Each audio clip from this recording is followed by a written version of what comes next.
Before we proceed to the next session, let us take a closer look at the institution collaborating in today's international webinar. We will now watch video presentations introducing Universitas Terbuka and UI GreenMetric. Ladies and gentlemen, please enjoy.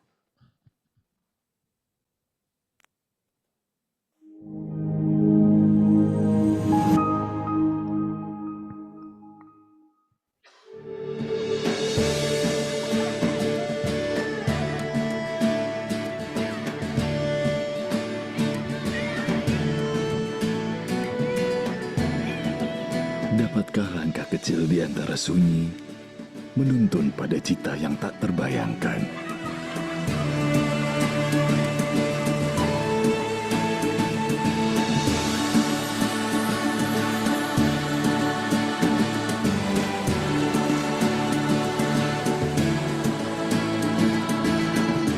Dari sebuah cermin yang memantulkan mimpi dari seorang anak yang tumbuh dan mulai mencari jalan hidupnya.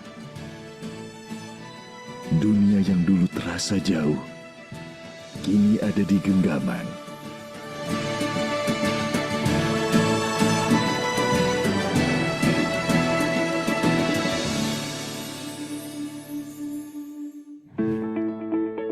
Universitas Terbuka hadir membuka jalan bagi siapa saja, dari mana saja, untuk terus belajar dan berkembang.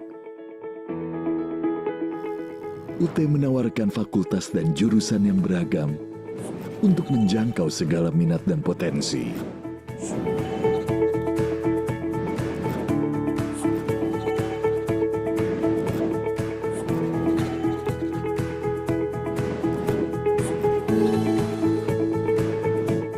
Tak hanya itu, UT juga berkomitmen pada pelestarian lingkungan dengan menerapkan konsep Green University yang dilengkapi fasilitas ramah lingkungan. Ribuan mahasiswa tersebar di berbagai wilayah, dari Sabang sampai Merauke, bahkan hingga luar negeri. Ini membuktikan bahwa di UT, belajar bukan lagi soal tempat atau waktu, melainkan tentang kesempatan yang terbuka luas untuk semua orang. Di Universitas Terbuka, teknologi bukan sekedar alat, tapi jembatan yang menghubungkan mimpi dengan kenyataan. Berbagai inovasi pembelajaran dihadirkan, mulai dari tutorial berbasis AI, siaran radio, UT TV, hingga dunia virtual dan metaverse.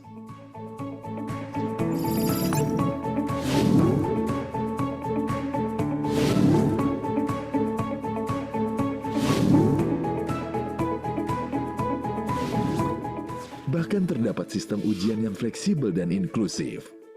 UT memastikan akses pendidikan menjangkau seluruh pelosok, dari kota hingga desa. Dosen dan tutor UT hadir melalui layar, suara, dan ruang digital. Dengan teknologi, menjangkau yang jauh, menguatkan yang ragu, membimbing setiap mahasiswa menuju ilmu tanpa batas waktu, tanpa jarak yang menghalangi. Universitas Terbuka memiliki 775 dosen tetap yang tersebar di seluruh Indonesia, serta memiliki 35 profesor dengan target peningkatan 2,5% per tahun. UT juga didukung oleh ribuan tutor aktif yang memfasilitasi pembelajaran. Setiap langkah kecil yang konsisten, lambat laun menjelma menjadi pencapaian besar. Universitas Terbuka tak hanya tumbuh, tapi terus membuktikan kualitasnya. Prestasi demi prestasi diraih, penghargaan dan akreditasi menjadi bukti bahwa kualitas tak pernah diragukan dan komitmen terhadap pendidikan terus dijaga. Inovasi lahir bukan sekedar pembeda, namun sebagai jawaban atas kebutuhan belajar yang terus berkembang. Dari teknologi pembelajaran terkini hingga sistem yang lebih ramah dan inklusif. Semua dirancang agar pendidikan dapat menjangkau ke semua lapisan. Terbukti, berbagai terobosan ini telah berhasil memperoleh sejumlah paten.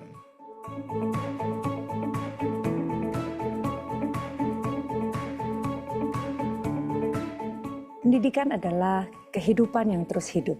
Mari kita jadikan ilmu sebagai bentuk eksistensi diri kita sebagai manusia yang terus ingin belajar.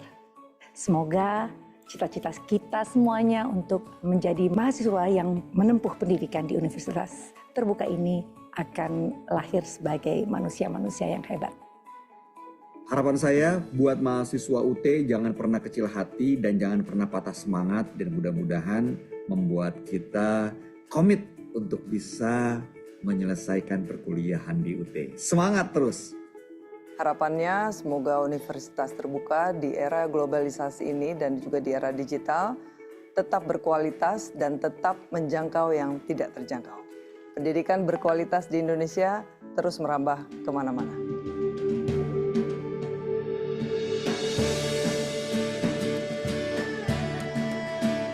Di balik langkah kecil seorang anak, tersimpan mimpi yang begitu besar. Bukan tentang kemewahan, bukan tentang harta, tapi tentang ilmu, cahaya yang mampu mengubah masa depan.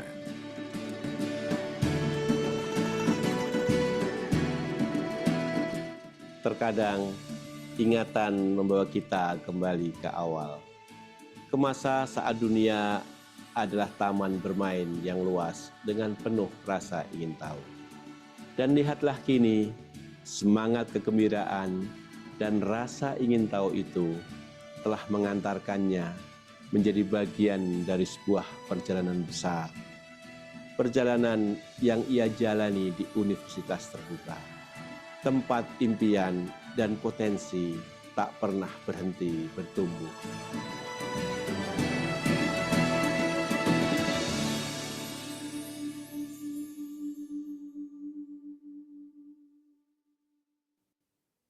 In 1745, universities across 105 countries have recognized that sustainability is not an aspiration, it is a responsibility. UI GreenMetric exists to measure it, benchmark it, and advance it.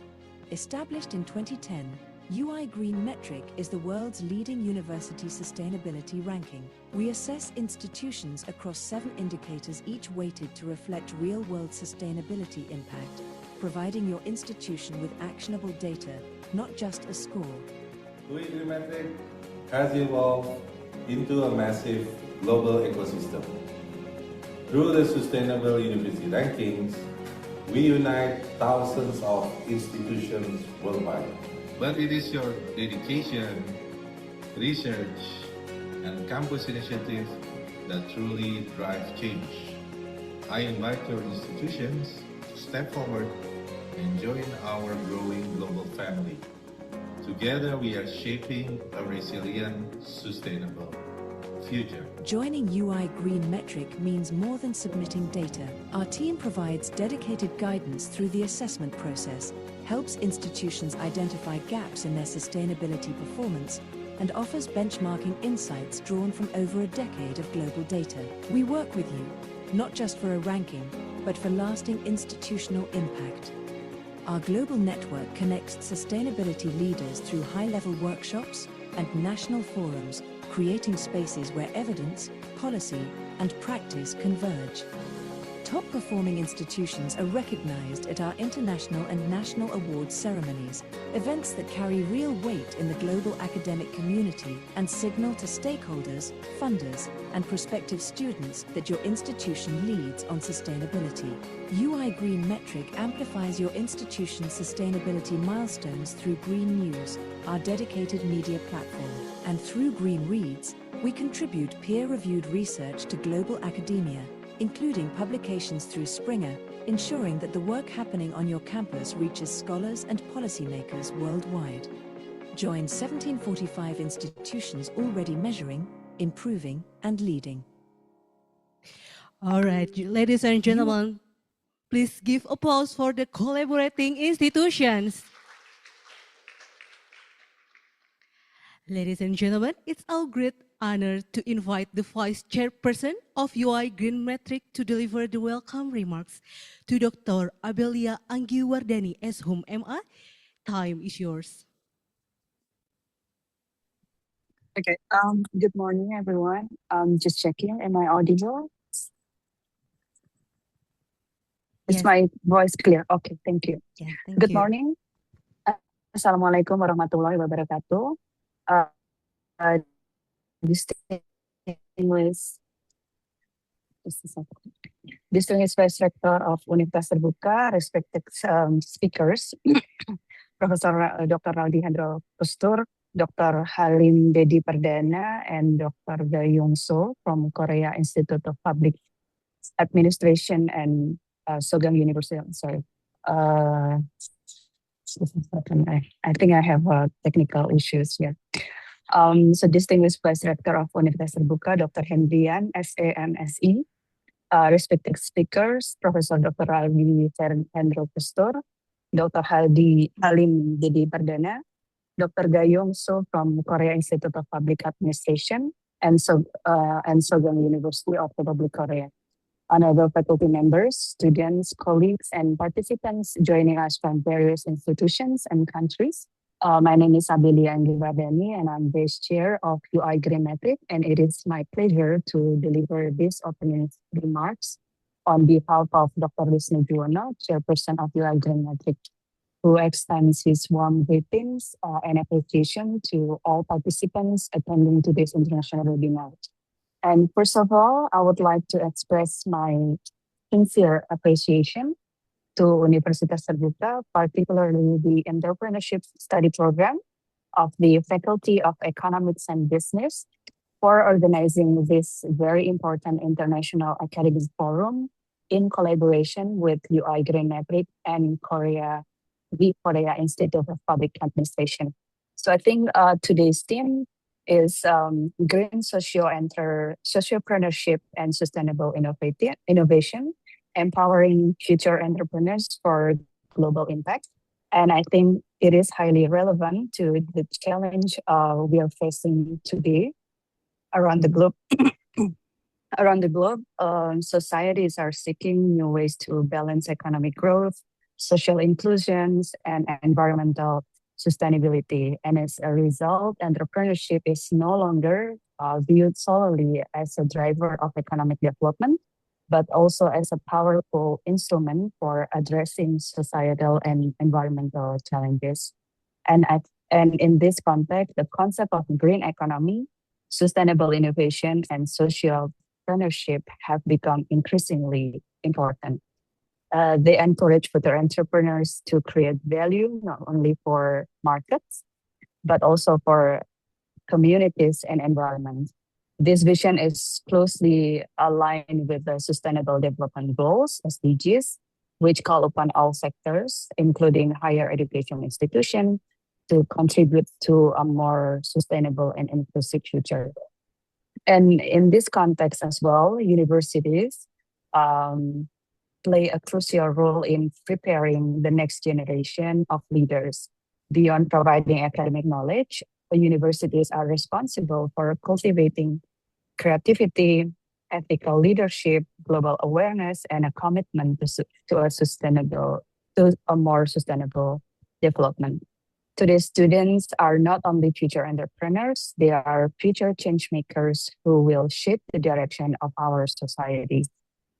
So today's webinar also demonstrates the importance of international collaboration in addressing global challenges.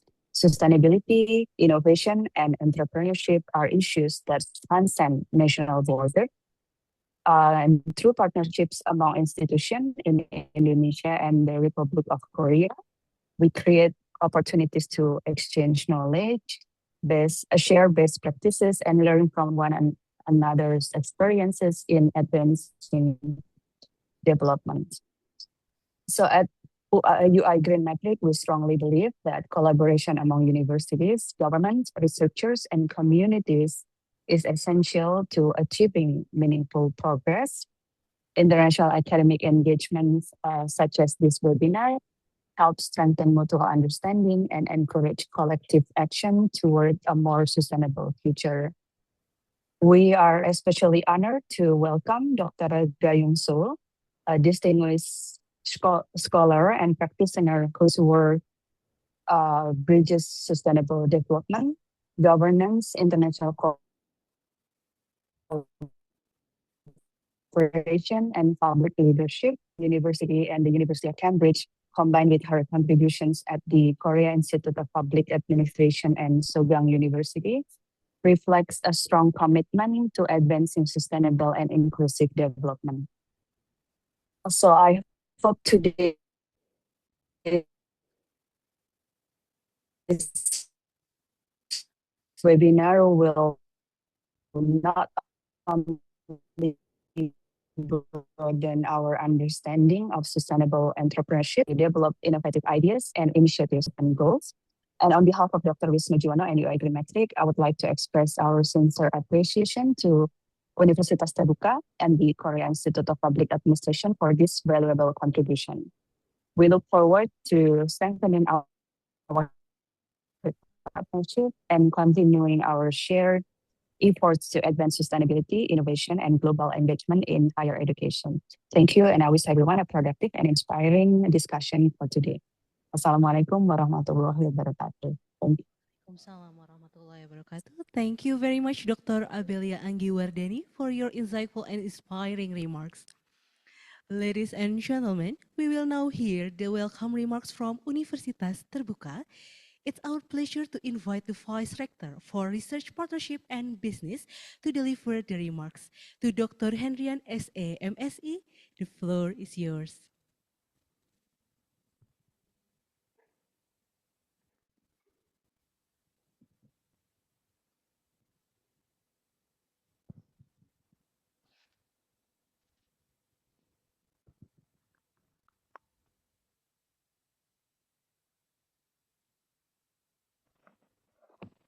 Bismillahirrahmanirrahim. Assalamualaikum warahmatullahi wabarakatuh. Salam Om Swastiastu, Namo Buddhaya, salam kebajikan, Rahayu, Rahayu, Rahayu. Salam Entrepreneurs. Good morning and warm greeting to everyone.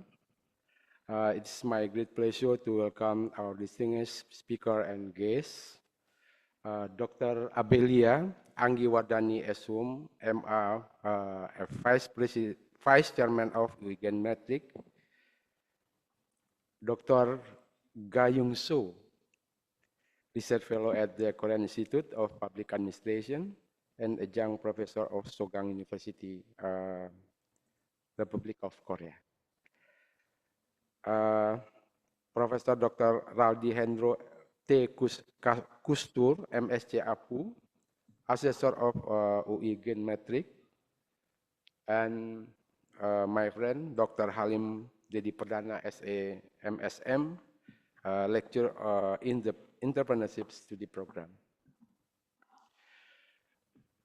I would also like to extend a warm welcome to our partner from UI GreenMetric and the Korea Institute of Public Administration, moderator, lecturers, students, and participants joining us from Indonesia and various parts of the world.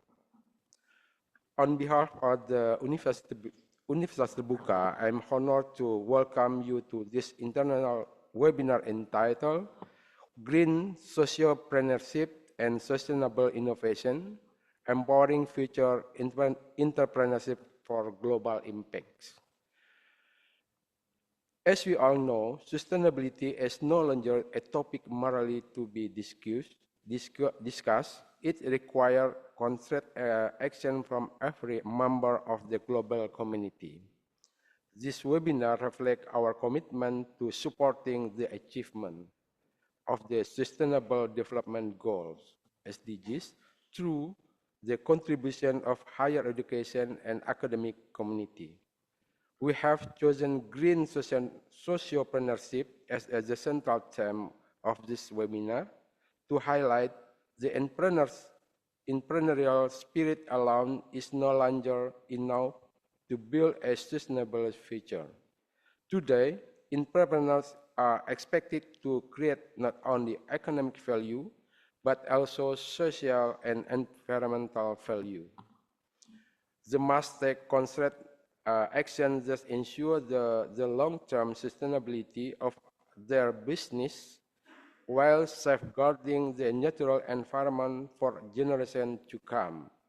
Green sociopreneurship represents an important approach to achieving sustainable development while empowering communities and fostering innovation. As a faculty committed to academic excellence, innovation, and societal impact, Universitas Terbuka continuously encourages the development of our entrepreneurial mindset that are adaptive, responsible, and globally oriented. Through international collaboration such as this webinar, we aim to facilitate knowledge exchange and inspire future leaders to contribute to more sustainable world. I would like to express my sincere appreciation to our distinguished speaker for sharing their expertise and valuable insight. I also thank our collaborator, UI GreenMetric and KIPA, as well as our organizing committee for making this event possible. To all participants, I encourage you to actively engage in today's discussion and take advantage of this opportunity to learn, network, and collaborate. I wish you all productive and inspiring webinar. Thank you. Wassalamualaikum warahmatullahi wabarakatuh. Thank you very much, Dr. Hendrian, for your meaningful remarks. All right, distinguished guests and participants, we have now arrived at the main session of today's international webinar. This session provides us with an important opportunity to explore how entrepreneurship can contribute to economic development, social empowerment, and environmental sustainability. Before we begin, allow me to introduce our moderator for today's session. Muhammad Adam Sudaryanto, S.A. MBA, is a lecturer in the Entrepreneurship Study Program at Universitas Terbuka. He earned his MBA degree from Universitas Gadjah Mada and is actively involved in community service initiatives focusing on sustainable MSME development. With his academic expertise and practical experience, Mr. Adam will guide us through today's presentation and discussion. So ladies and gentlemen, please welcome Mr. Adam.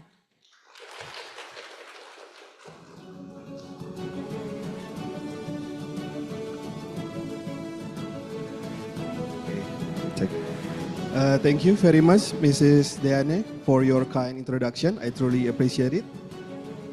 Assalamualaikum warahmatullahi wabarakatuh. Shalom, Om Swastiastu, Namo Buddhaya, Salam Kebajikan, Rahayu, Rahayu, Rahayu, Salam Entrepreneurs. Distinguished speakers, respected guests, lecturers, students, and participants, good morning. It is my great pleasure to welcome you all to this international webinar. Today's webinar is jointly organized by the Entrepreneurship Study Program of Universitas Terbuka in collaboration with UI GreenMetric and the Korea Institute of Public Administration. Ladies and gentlemen, I would like to kindly invite all our honorable speakers to take their seat at the front. Please welcome Dr. Kayongso and Dr. Halim. You can take your seat.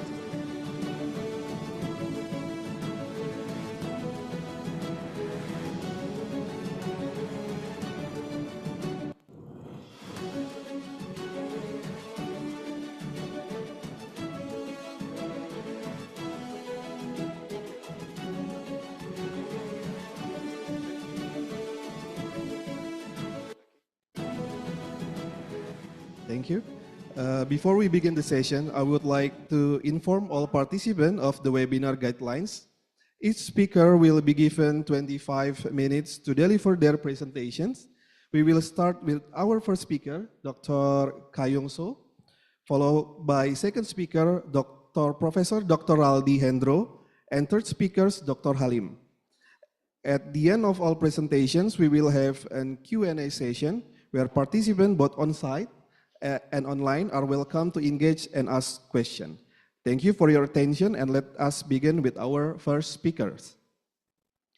It is my honor to introduce our first speaker, Dr. Kayong-so from Korea Institute of Public Administration, South Korea. Dr. Kayong-so is a research fellow at the Korea Institute of Public Administration, a national think tank under the Prime Minister Office of Republic of Korea. She earned her PhD in Development Studies from the University of Cambridge, following her master's degree in International Relations from Yale University and bachelor degree from Cornell University. Her research focused on public administration, governance, sustainable development, international cooperations, and capacity building in developing countries. She also served as adjunct professor at Sogang University. We are delighted to have her with us today to share her valuable insight. Without further ado, Dr. Kayong-so, the floor is yours.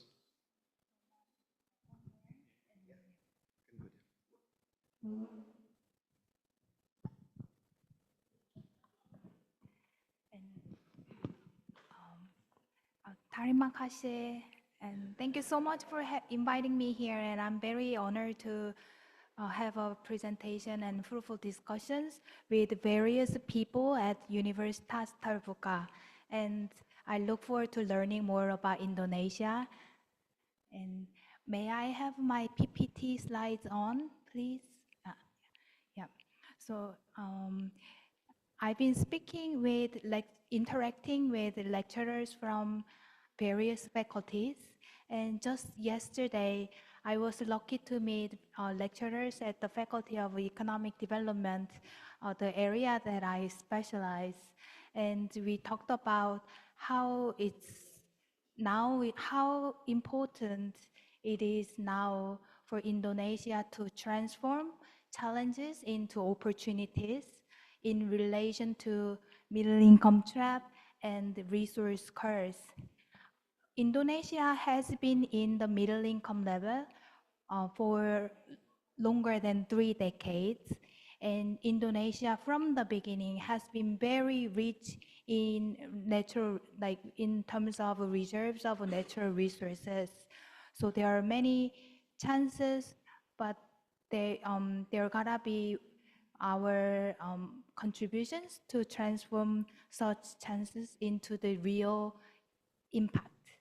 So today my title, my presentation is entitled to be Green Sociopreneurship, and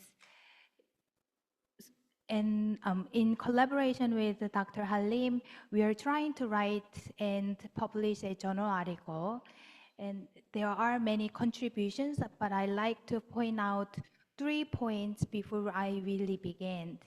First, a lot of scholarship or previous studies, such as theories and empirical results regarding entrepreneurship or economic development, they all come from the Western and advanced economies where the language is English. So hopefully through our collaborations, we find the Indonesian perspective, and that's the first contribution. And second contribution is, at this moment, we all know that, the world is not just about profit maximization. We also need to think of social value creation. And third, we need to minimize environmental destruction. And the various terminologies exist, but we need to think of in terms of green economy. So green sociopreneurship is to deal with the nexus among the environmental sustainability and creating social value and meeting the economic development goals. And that's the second contribution. And third, I like to conceptualize green sociopreneurship as a multi-level governance. So often when we hear entrepreneurship, we often think of it as the individual level, like entrepreneurs, very driven and innovative. But through this presentation, I like to focus, extend it onto organizational level and also national level. And yeah, those three are the main contributions of the work that I and Dr. Halim are trying to write and publish. And yeah. Oh. So there are three agendas for today's presentation. First, I'd like to locate Indonesia in the world economy. And second, we will be going into green sociopreneurship, what it means and how it can be conceptualized. And third, coming from South Korea, I'd like to explore ways we can create collaborations or the implementation strategies to really meet the green and social and economic development in Indonesia. Sorry.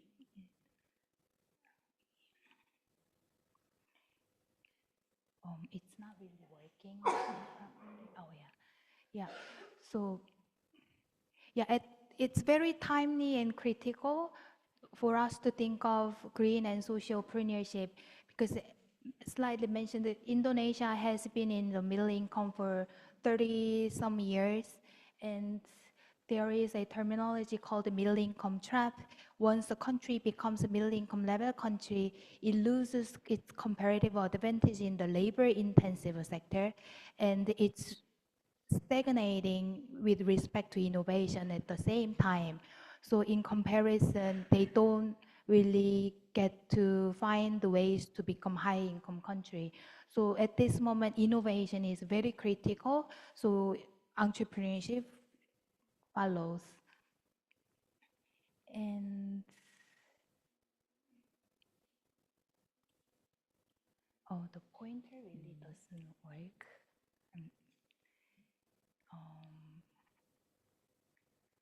Apologies, the pointer doesn't really work, so maybe, yeah, it doesn't, I don't press it, but it just moves, so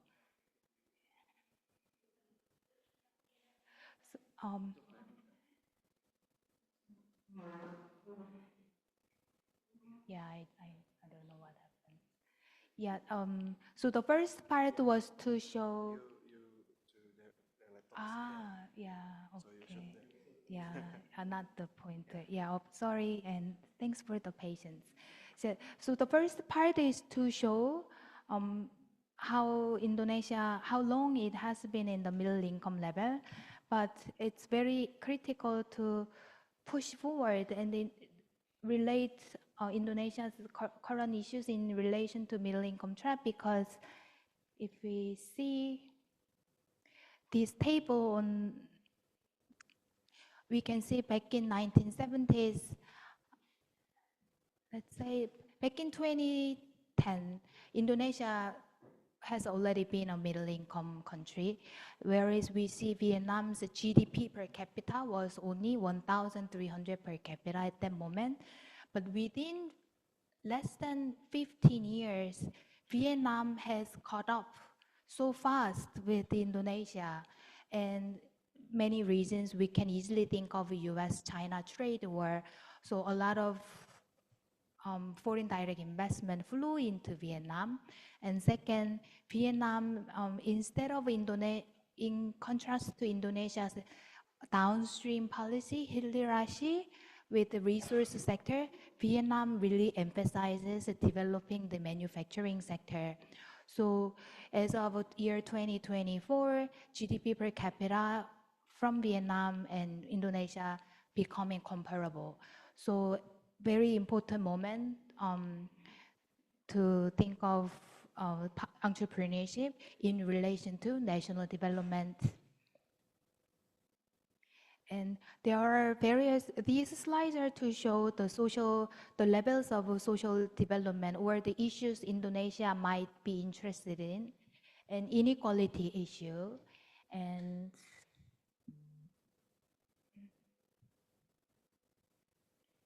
And investment in human capital is in need. We can see the human capital index score for Indonesia is around 0.5, whereas Vietnam is around 0.7, and the average value for high-income countries tends to be above the 0.7. And informality in the labor market is also a huge issue. Informality itself is okay, but the job creation isn't really taking place is another part.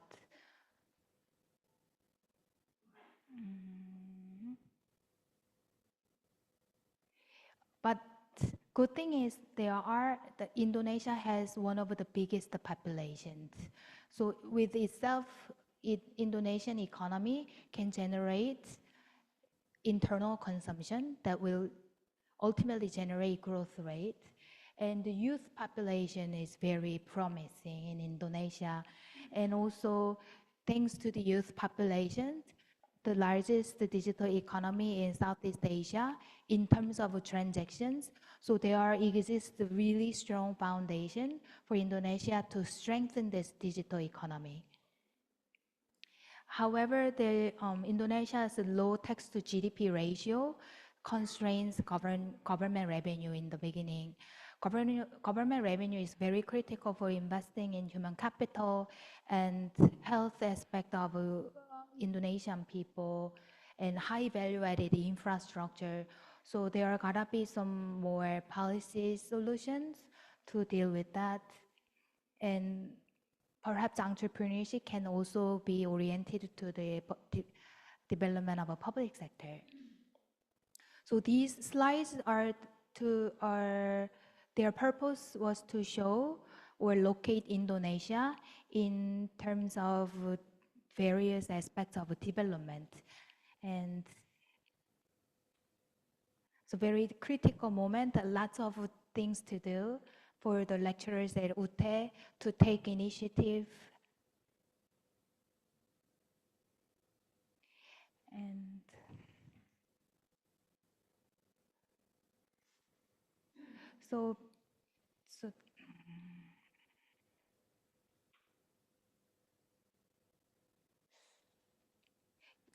So ultimately, we are going to talk about green sociopreneurship that creates economic development and also create that social value and environmental sustainability. To do that, we are putting entrepreneurship as the center, but at the multi-levels. And I like to share this figure because I just edited this morning. I found it very relevant from the discussions with the Faculty of Economic Development. This is the figure for global value chains from 1990s. And at that time, before, only countries was the dominant unit of analysis for development. But from 1990s, firm level has become very significant. So for that, lots of scholars in the Western countries created this concept global value chain, and we see R&D and post-sales and marketing and design, they create high value added, whereas the production, all those sectors that are labor intensive, they just tend to create very low level of high value added. And we tend to think developing countries stay in the production level.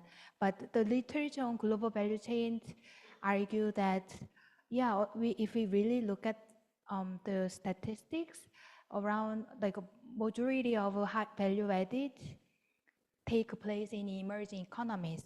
But on the other hand, the firms that take such profits are the multinational corporations from advanced economies.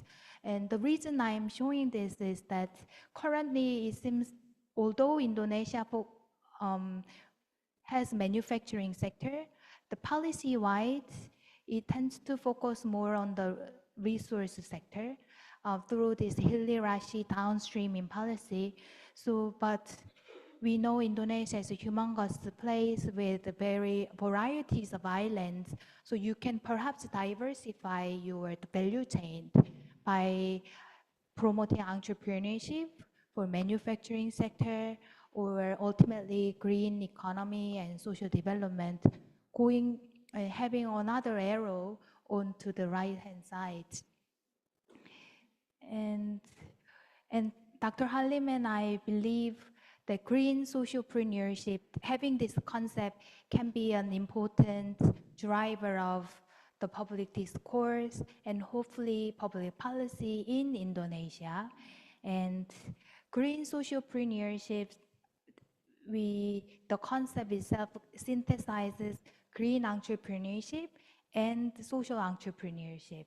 So it means that simultaneously addressing social deprivations such as regional disparities, gender inequality, etc., and environmental degradations, carbon emissions, water pollution, and through market-based, scalable, and replicable models.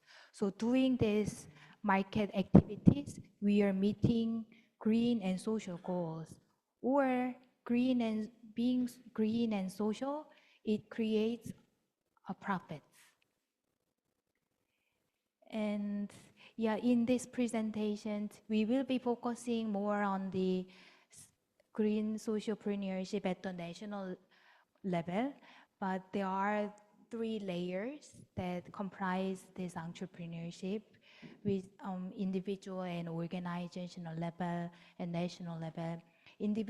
Intuitively, individual level is some key traits of entrepreneurs, what are their orientation should be, and organization level is how should the company or enterprise formulate its business model in relation to green and social development. And third, national development. Can green sociopreneurship be a significant contributor for Indonesia's national development?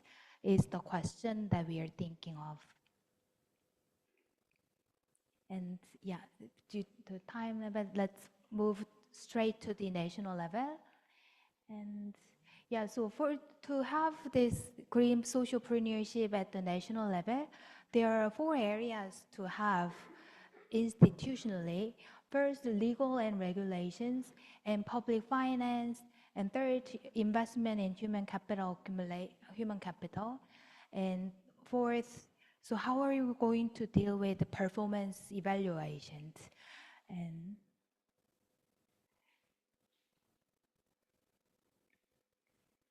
And today with you, hopefully we have more time to discuss how to implement.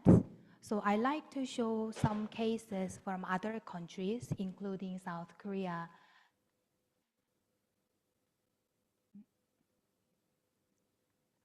So lifting this green sociopreneurship onto the national level requires policy solutions. And South Korea has adopted industrial policy and various solutions for its catching up industrial license back in the mid and late 20th century. But now we have one more area to deal with, that's the green economy. And to lift up green sociopreneurship at the national level, I believe it's very critical for the government to have strong leadership, and if not, from the grassroots or the public discourse can emphasize the importance of innovation. And to do that, I believe countries should have some kind of a centralized cluster for people, individuals, and organizations come together and they create markets organically. So some of the examples I promised to share. First, let's start with the South Korean case. First case is the Pangyo Techno Valley, suggested back in 1995, but it was established in the early 2000s. So everything takes so long time, right? And Pangyo Techno Valley is located in a South Korea's city called Seongnam, next to Seoul. So when I was thinking about green sociopreneurship and doing interviews and then analyze them to compile the analytical result into a publishable journal article, this thing occurred in my head that maybe I should share this Pangyo Tech case and initiated by local and central governments for this UTE audience, because it's a cluster, and cluster is established by the government, but the activities, the market formation are done by individual and organizations.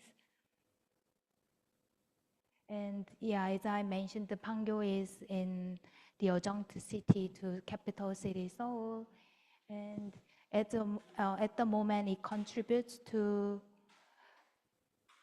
22% of this suburban province.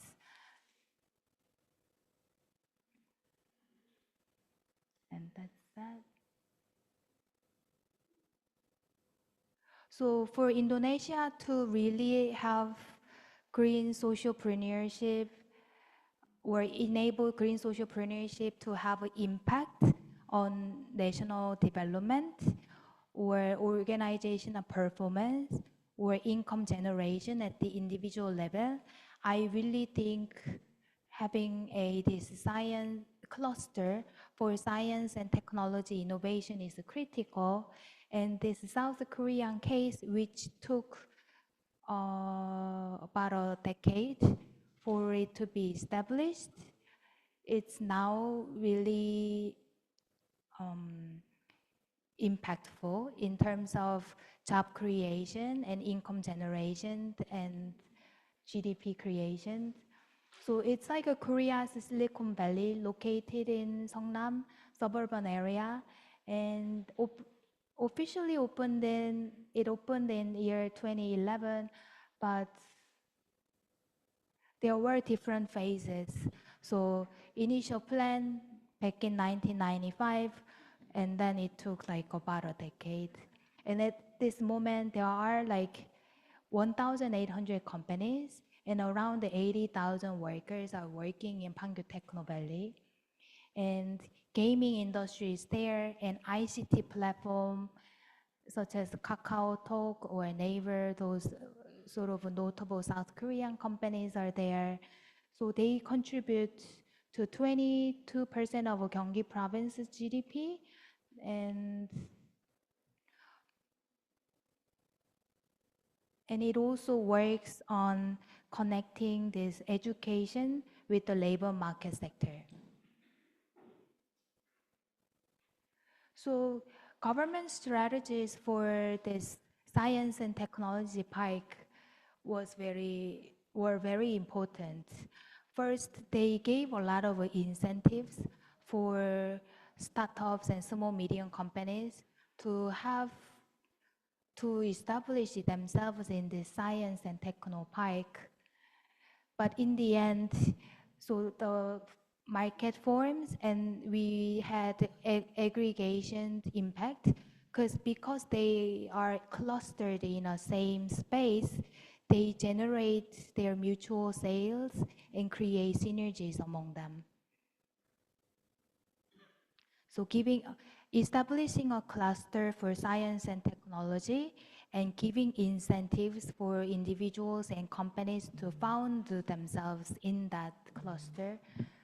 And secondly, I like to show a recent case from Vietnam because I'm really worried how Indonesia's GDP per capita stagnates, whereas Vietnam's GDP per capita is rapidly increasing.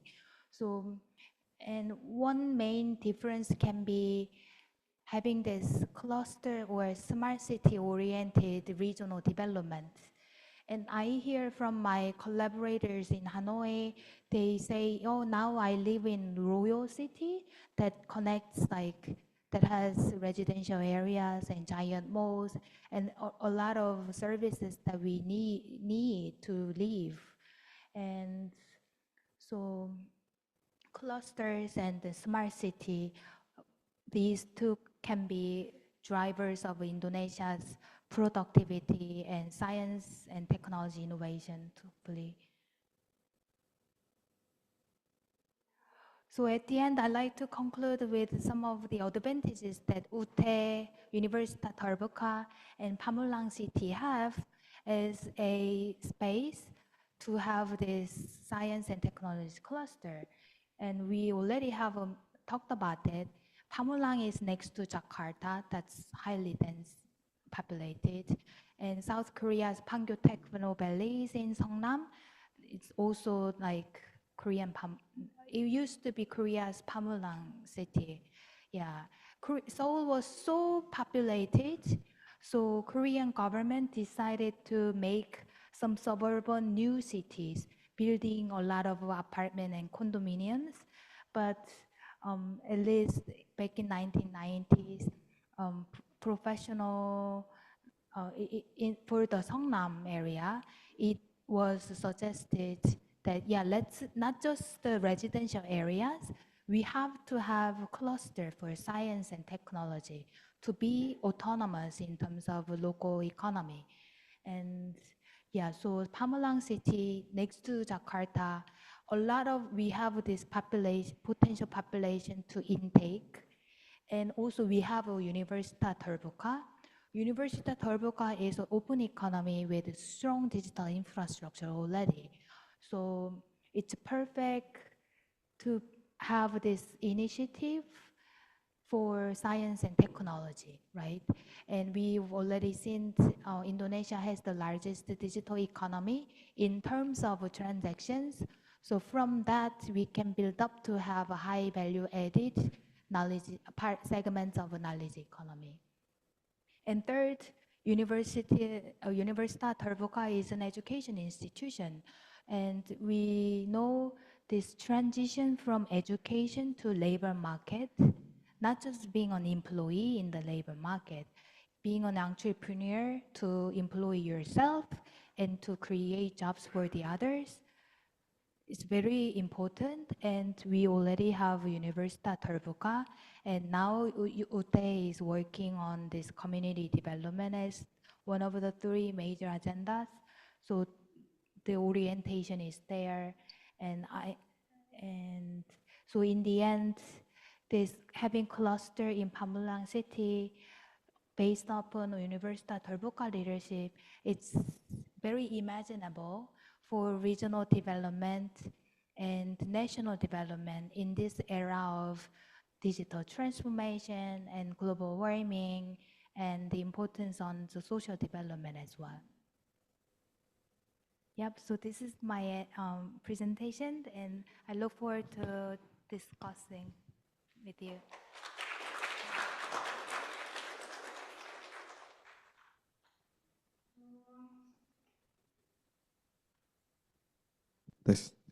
Thank you very much, Doctor, for the insightful presentations. Now we move to our second speaker that will join us virtually. Professor Dr. Raldi Hendro, Koestoer M.Sc, is a professor and a researcher in the School of Environmental Science, University of Indonesia. He holds a PhD in Environmental Planning and Management from Griffith University with extensive expertise in environmental science. He has been serving in the position of Senior Policy Analyst and lecturer in the fields of spatial planning and sustainable development. Currently, he is affiliated with UI GreenMetric, where he serves as assessor and reviewers in several major fields, notably energy efficiency. We are truly honored that Professor Raldi Hendro is joining us online today to share his valuable insight and perspective. Professor, the time is yours. Okay, thank you very much. Assalamualaikum warahmatullahi wabarakatuh. I just would like to make sure whether my voice is clear to be heard. Is it so? Yeah. If anyone can help me about the PPT, my sharing to PPT.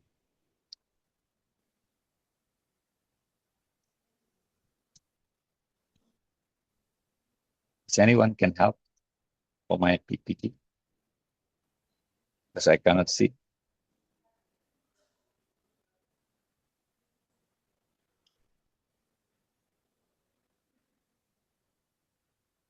Anyone can help me for my PPT? Yeah. Yes, Professor. Wait. Okay. Yeah, I give to it. Well, as you're probably aware that Dr. Gayong So mentioned about the human capital is important, and also the development for Indonesia, especially towards the SDGs stage. And we would like to know more about the sociopreneurship role, especially the development for future innovations.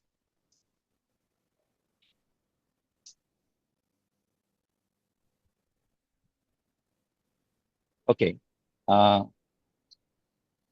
Is my PPT around?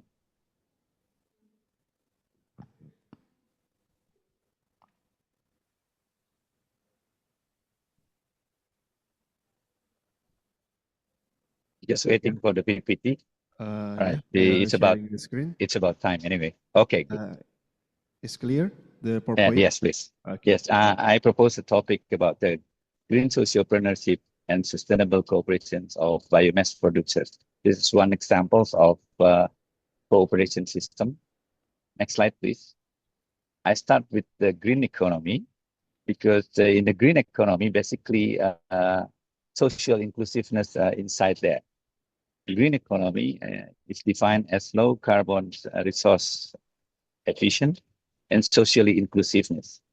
In a green economy, growth in employment and income are driven by public and private investment into such economic activities, infrastructures, and assets that allow reduced carbon emissions and pollutions, enhance energy and resource efficiency, and prevention of the loss of biodiversity and ecosystem services. I take these definitions come from UNEP.org. Next slide, please. Indonesia is a country that is vulnerable to climate risk. The country should anticipate environmental crises that hinder the country's progress. To achieve the 2030 SDGs period and its goal of becoming of high-income countries by 2045. At the same time, Indonesia has committed to SDGs, where the country is building itself into a prosperous, democratic, and just country where development benefits all and rights of future generations are protected. Next slide, please. A successful economic growth is achieved not only by economic boost, but also meaningful progress, both social and environmental, which includes job creations, reducing poverty, and responsible use of natural resources. Economic inclusiveness is characterized by the collections of sharing circulation, circular partnership, solidarity, resilience, opportunity, and perhaps interdependency in contributing to an economy that is not only efficient and sustainable, but also people to enjoy benefits from consumptions and positive outcomes. Next slide, please. Sociopreneurs doesn't only generate profit, it also operates with the impact to both people and the environment in mind. There are three pillars in social inclusiveness. The first one is people. The second one is planets, and people, planets, and profit, basically. People refers to a business bringing benefits to people.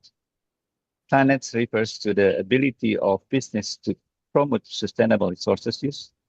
And profit refers to generations of profit to allow companies to continue the sustainability supporting activity. Next slide, please. The case of sociopreneurs can be seen at KB. I would say KB, Koperasi Produsen Energi Biomass Indonesia. Or we can see that this is coming from grassroots level. KB is a business sectors.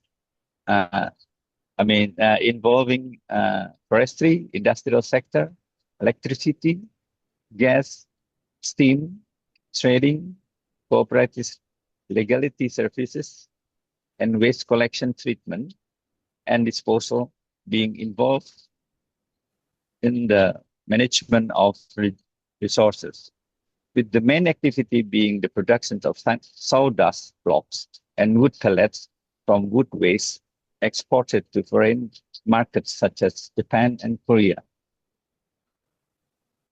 You can see here the flow of connections KB process.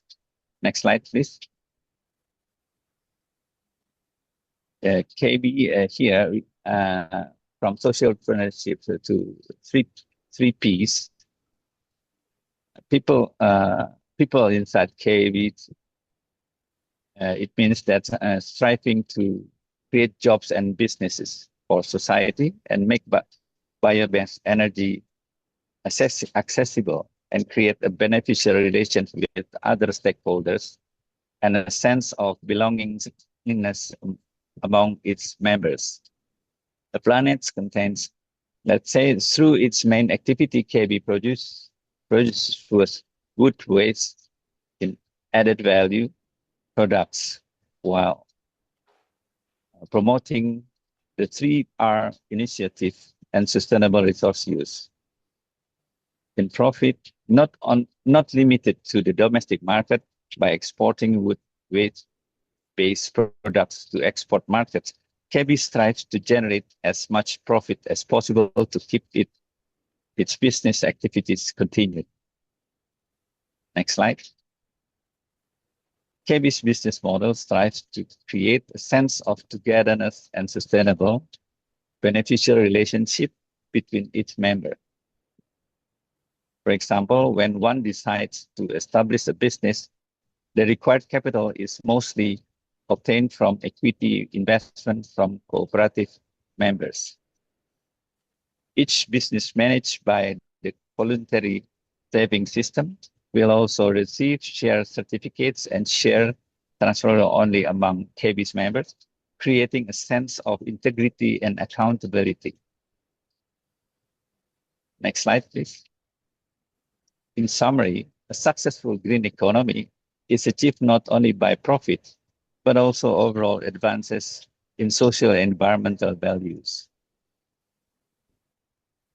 Economic inclusiveness is characterized by the collections of sharing, circularity, collaborations, solidarity, resilience, opportunity, and interdependence in contributing to economy that is not only efficient and sustainable, but also create benefit to people.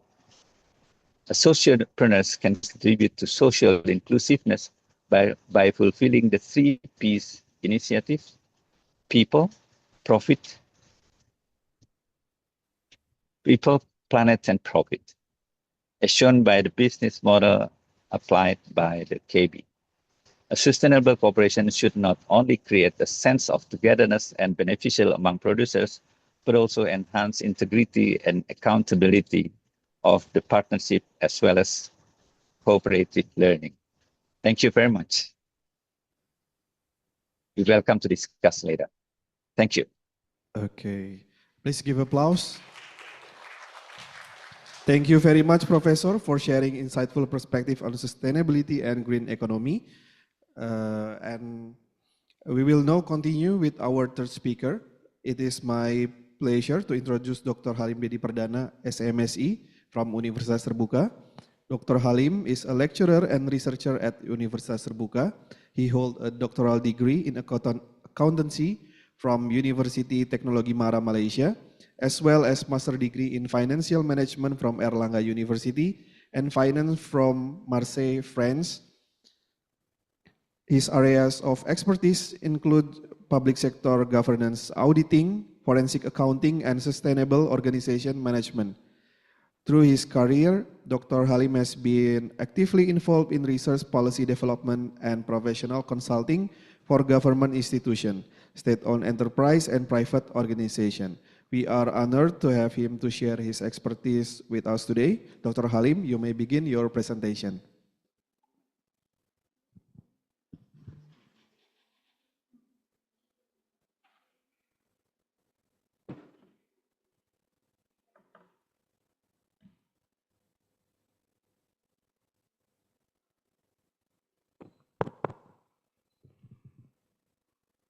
Jay. Okay, thank you for the opportunity and time given to me. On behalf of the Entrepreneurship Study Program, I would like to compliment the two previous speakers on green sociopreneurship and sustainable innovation through an empirical qualitative study.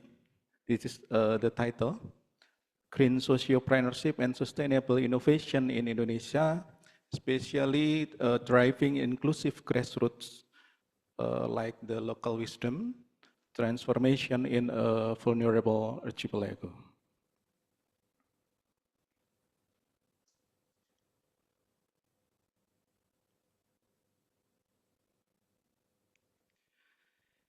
I divided to the 6th part of my presentation, sharing with you of all.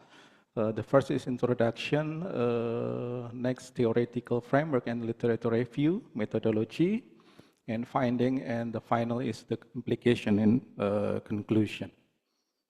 So why should we take the green sociopreneurship and sustainable innovation? Because nowadays this study addressed this structural gap by exploring the convergence between green sociopreneurship, or we call GS, and sustainable innovation, or SI, within the Indonesian regulatory and socio-cultural landscape.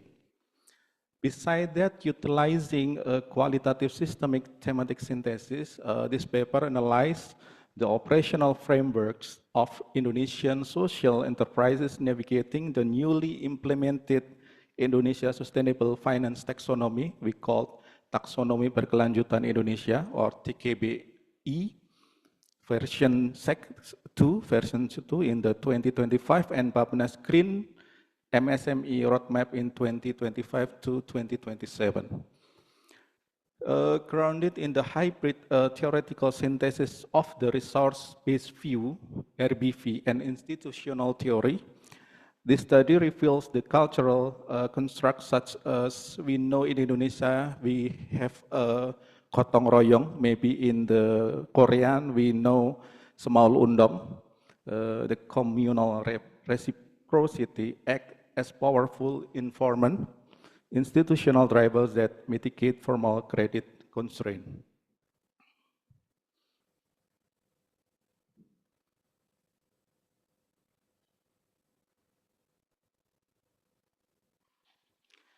In the introduction, Indonesia is the world's largest archipelagic state, occupies a highly vulnerable position on the front lines of the global climate crisis. We know that have a critical marine biodiversity, heavy economic dependence on climate-sensitive sector like agriculture, forestry, and the fishery. And the nations now faces severe exposure and the problem to rising sea levels, extreme weather, anomaly like now, and accelerated biodiversity loss. Concurrently, Indonesia economic engine is driven almost entirely by MSME. According to the data from the Bappenas and Bank Indonesia, MSME generate roughly 61% of the national gross domestic product, or GDP. Despite their immense socio-economic value, we know that from the Gajah Mada researcher, we know that in the late 2025, we know 87.81% of MSMEs in Indonesia have not adopted green or environmentally friendly business practices. So while only around 12% have partially integrated ecological consideration into their supply chains. This is the big problem of the MSME in Indonesia. So the institutional disconnect reveals a critical structural vulnerability. Traditional business model focus only on the profit maximization, no longer viable. Zero emission in the target 2060 is zero emission. So the new paradigm must be embraced in the green socio entrepreneurship and sustainable innovation. While the conceptual appeal of green sociopreneurs is widely recognized, its practical application within Indonesia's unique institutional ecosystem remains constrained. Based on the Otoritas Jasa Keuangan (OJK), introduced the TKBI version 2 or TKBI in February 2025, attempting the classify of green activity for MSME.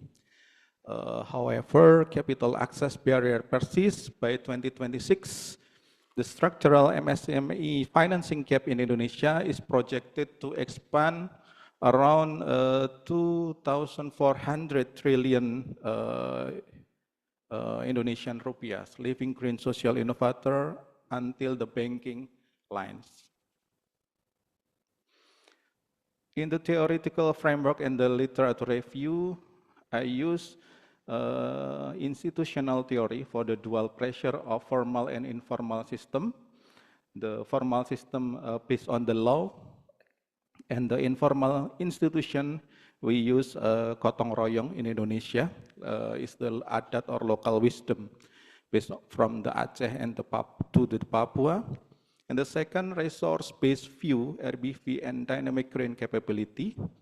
We use competitive aid stems from dynamic green capability, the capacity to continuously reconfigure, update, and deploy eco-friendly production system, digital trace architecture, and community trust networks to match shifting consumer preference and regulatory environments.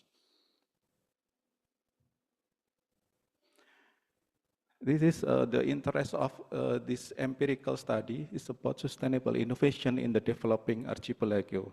Sustainable innovation goes beyond simple technology adjustment. It demands systemic updates to product architecture, operational process, and business strategy that mitigate environmental risks while delivering clear social and economic utility. We know that the economy archipelago in Indonesia, sustainable innovation face acute logistical friction, like from Aceh to Java and to the East Nusa Tenggara or NTT and Maluku.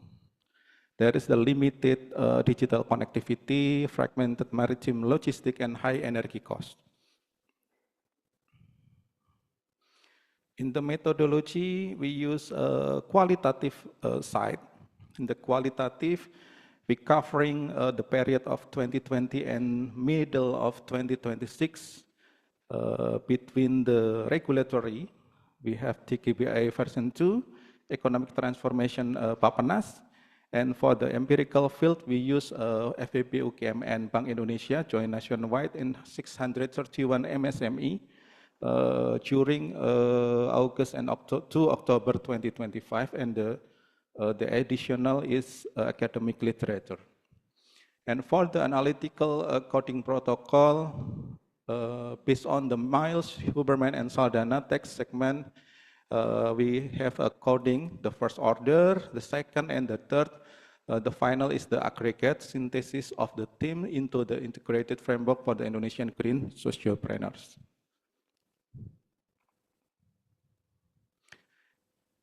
Now we move to the landscape of the green sustainability in Indonesia.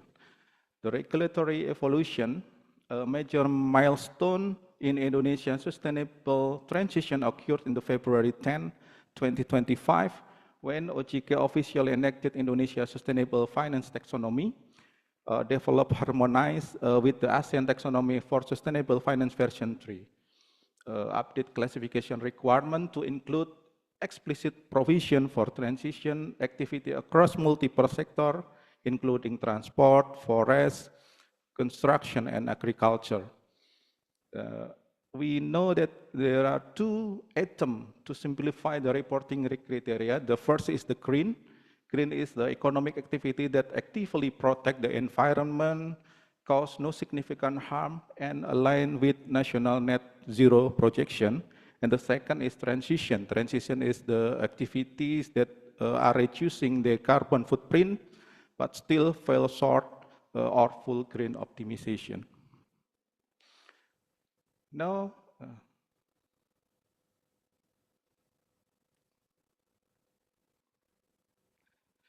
now the M.SC green practice deficit, we know that based on the data from Gadjah Mada University in 2025 and Bank Indonesia joint study revealed that 87.8% of Indonesia MSME operate completely outside eco-friendly frameworks. We know from this that the systemic deficit is driven by several structural factors. The first is high initial capital demands. The second is capital market misalignment. And the third, complex certification process. There is a lot of certification in Indonesia, especially for the MSME green. And the last is about the logistical disparities. The price of sustainable raw material is inflated by fragmented domestic shipping corridors. Sustainable textile sociopreneur like in Jogja is face significantly lower material than eco enterprise in the Papua. This is very different. Lower material in Jogja, but higher material in the Papua. So the finding for the thematic analysis matrix, we know that core aggregate team, we divide to 4: cultural capital exploitation by pacing the capital gap, archipelagic resource adaptation and regulatory navigation, and for the indicator, we drive to the operational indicator, grounded Indonesian context and example for the indicator and systemic bottleneck identified.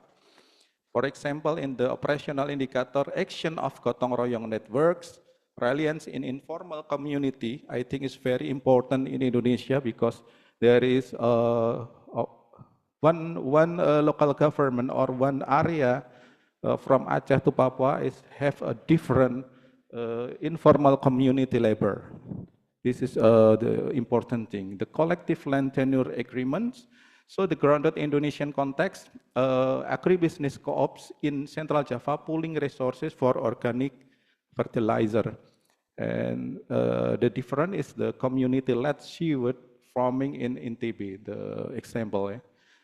But the systemic bottleneck identified, we know that over-reliance on unpaid labor, and the second is high vulnerability to local patronage networks.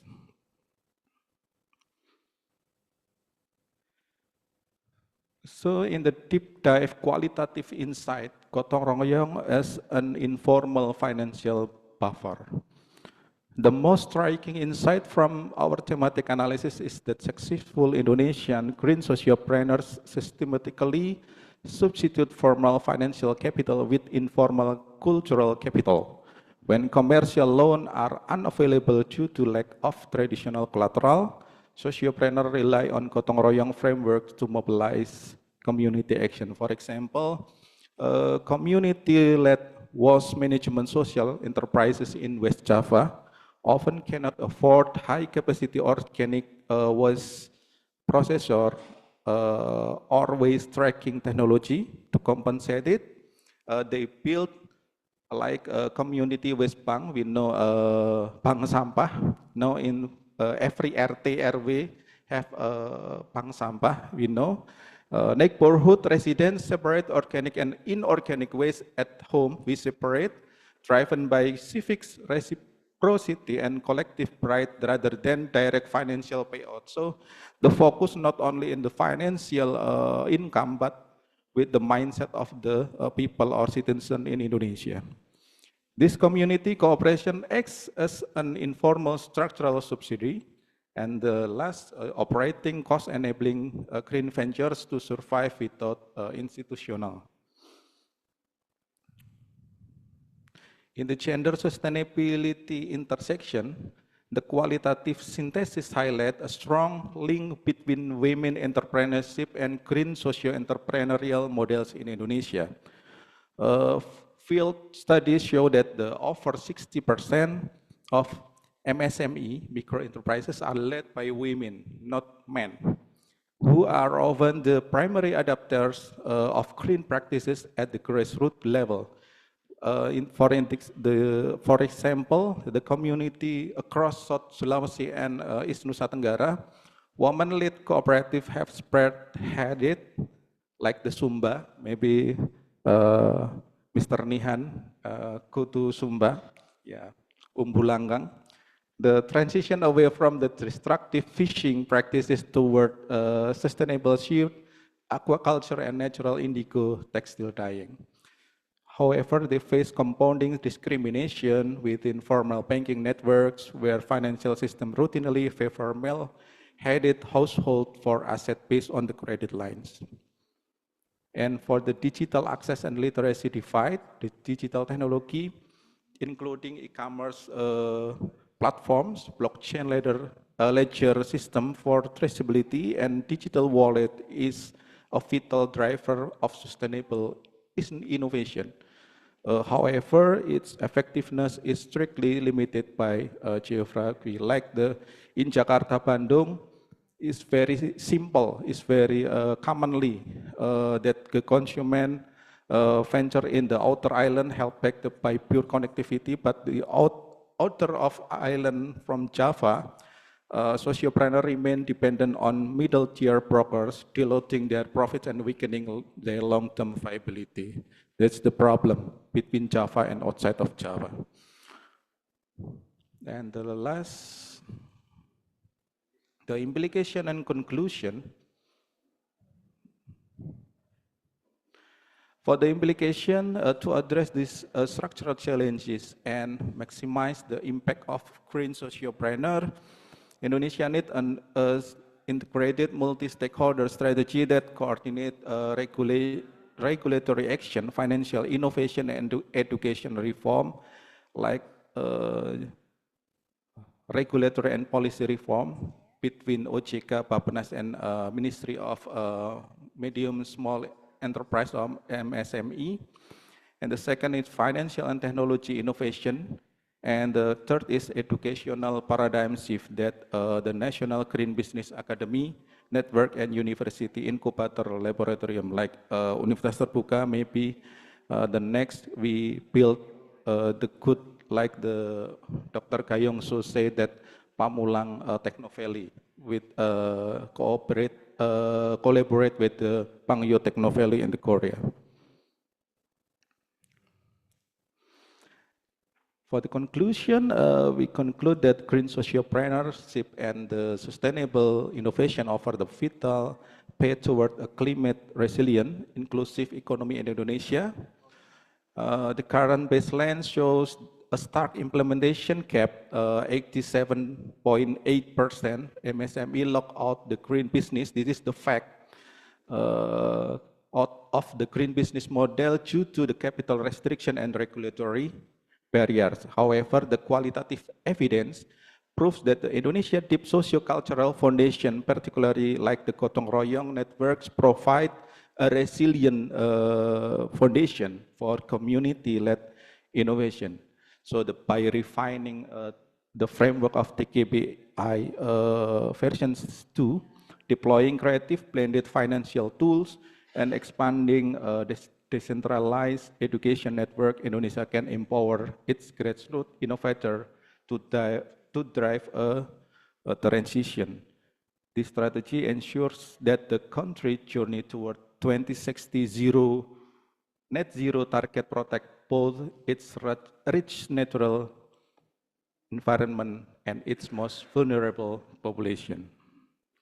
I think this is my thank you. Hamsamida. Terima kasih. Assalamualaikum warahmatullahi wabarakatuh. Waalaikumsalam.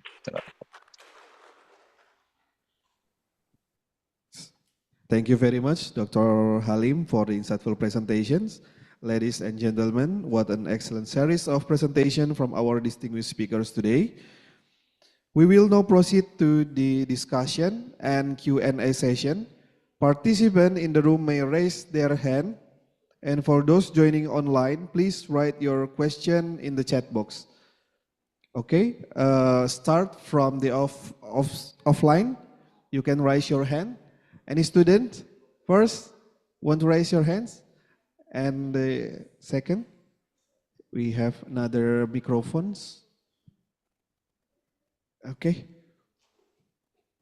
The first for our student and our lecturers. Boleh, ya, bahasa Indonesia boleh. Assalamualaikum warahmatullahi wabarakatuh. Perkenalkan saya Linda Sari, mahasiswa Fakultas Ekonomi Bisnis dari Prodi Kewirausahaan. Salam kenal Dokter. Yeah, from our student from Entrepreneurship Study Program. The name is Linda Sari. Yes. Mrs. Linda Sari. Pakai bahasa Indonesia ya boleh ya? Boleh, ya boleh. Oke. Saya mau nanya sebagai pengusaha gimana caranya kita dapat market yang lebih besar supaya bisa menjual barang kita ke market luar. Tolong beritahu gimana cara mendapatkan kesempatan tersebut. Oke. For Miss Dokter Korea, I want speak English little because saya udah ibu-ibu. Jadi she's a mother. Yes. As an entrepreneur, how can we have biggest market than we have right now? So we can sell our product to another country. Tell me how can we get the opportunity? Thank you. Okay. Thank you for the question. Give applause. Okay. Do you get the question about how to increase the business and to get larger markets for maybe exports like something? Thank you so much for your welcoming question. And I believe I'm curious to know which product she makes.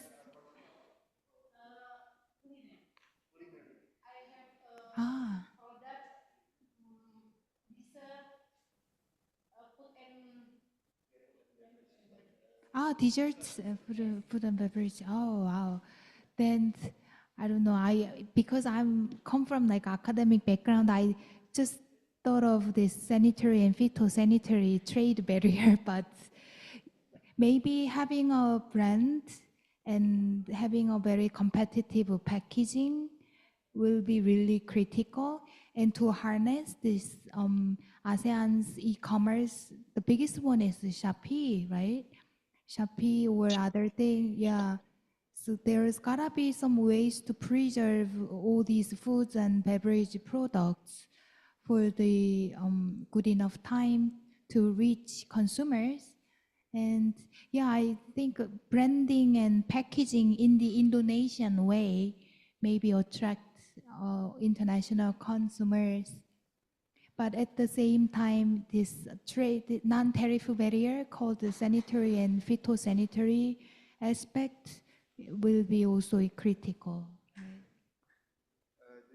What is your brand name? Nama mereknya? I have brand Bunga. Yes, Bunga. Jadi nama brand saya Bunga, kebetulan juga sudah haki. Ya. Oh, I have a brand, the name is Bunga, already submitted for the copyright, for the legal requirement, trademarks, right? I have a question to you because I'm very curious about this sociopreneurship, and I believe you are you represent that.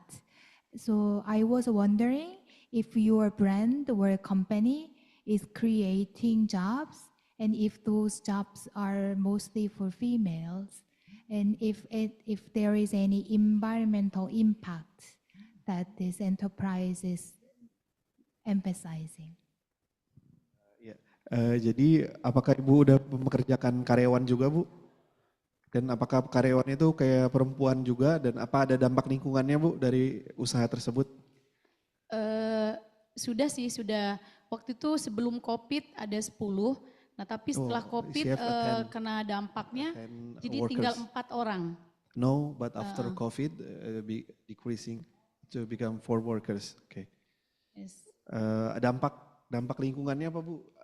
Untuk lingkungan sih kayaknya sangat terbantu ya karena banyak ibu-ibu yang saya pekerjakan bisa membantu perekonomian lingkungan sekitarnya saja. The women around their living place, so it helps generates more income, ya, membantu ibu-ibu ya Bu ya. Yes. Jadi dapat penghasilan tambahan. Iya, tapi saya berharap sih jauh lebih bukan hanya di sekedar lingkungan saja, mungkin melalui UT ini saya berharap mungkin saya bisa mendapatkan bisa memberikan lapangan pekerjaan buat orang banyak. Bukan sekedar lingkungan saya saja, tapi mungkin jauh lebih luas. Okay, yes, you want to make the impact more bigger by joining as a student of Entrepreneurship Study Program. Give applause for Mrs. Linda. Thank you very much for your question. Wow, yeah, like a big round of applause from all of us. And I was wondering if you have received any support from local or central government for your business, and if not, what would you recommend central and local governments to develop as policy solutions to promote women entrepreneurship? Kalau sebelumnya apakah sudah ada program dari pemerintah Bu ikut misalnya pelatihan atau apa? Sampai sejauh ini sih alhamdulillah kemarin produk saya lolos masuk 10 besar mewakili DKI Jakarta, bisa presentasi di hadapan Menteri Ketenagakerjaan. Okay. Dan produk saya diterima, cuman ya memang para investor ini kan beda ya mungkin dengan teknik apa yang kami inginkan di lapangan begitu. Okay. So the government already makes competitions of business, and Mrs. Linda Business is one of 10 business that go to the ministry to present the business to get investor. So the government's already make some program for that. Yeah, for small and medium business. Yeah, okay. Well, terima kasih and very happy to meet you. Yeah, thanks for the question and also responses.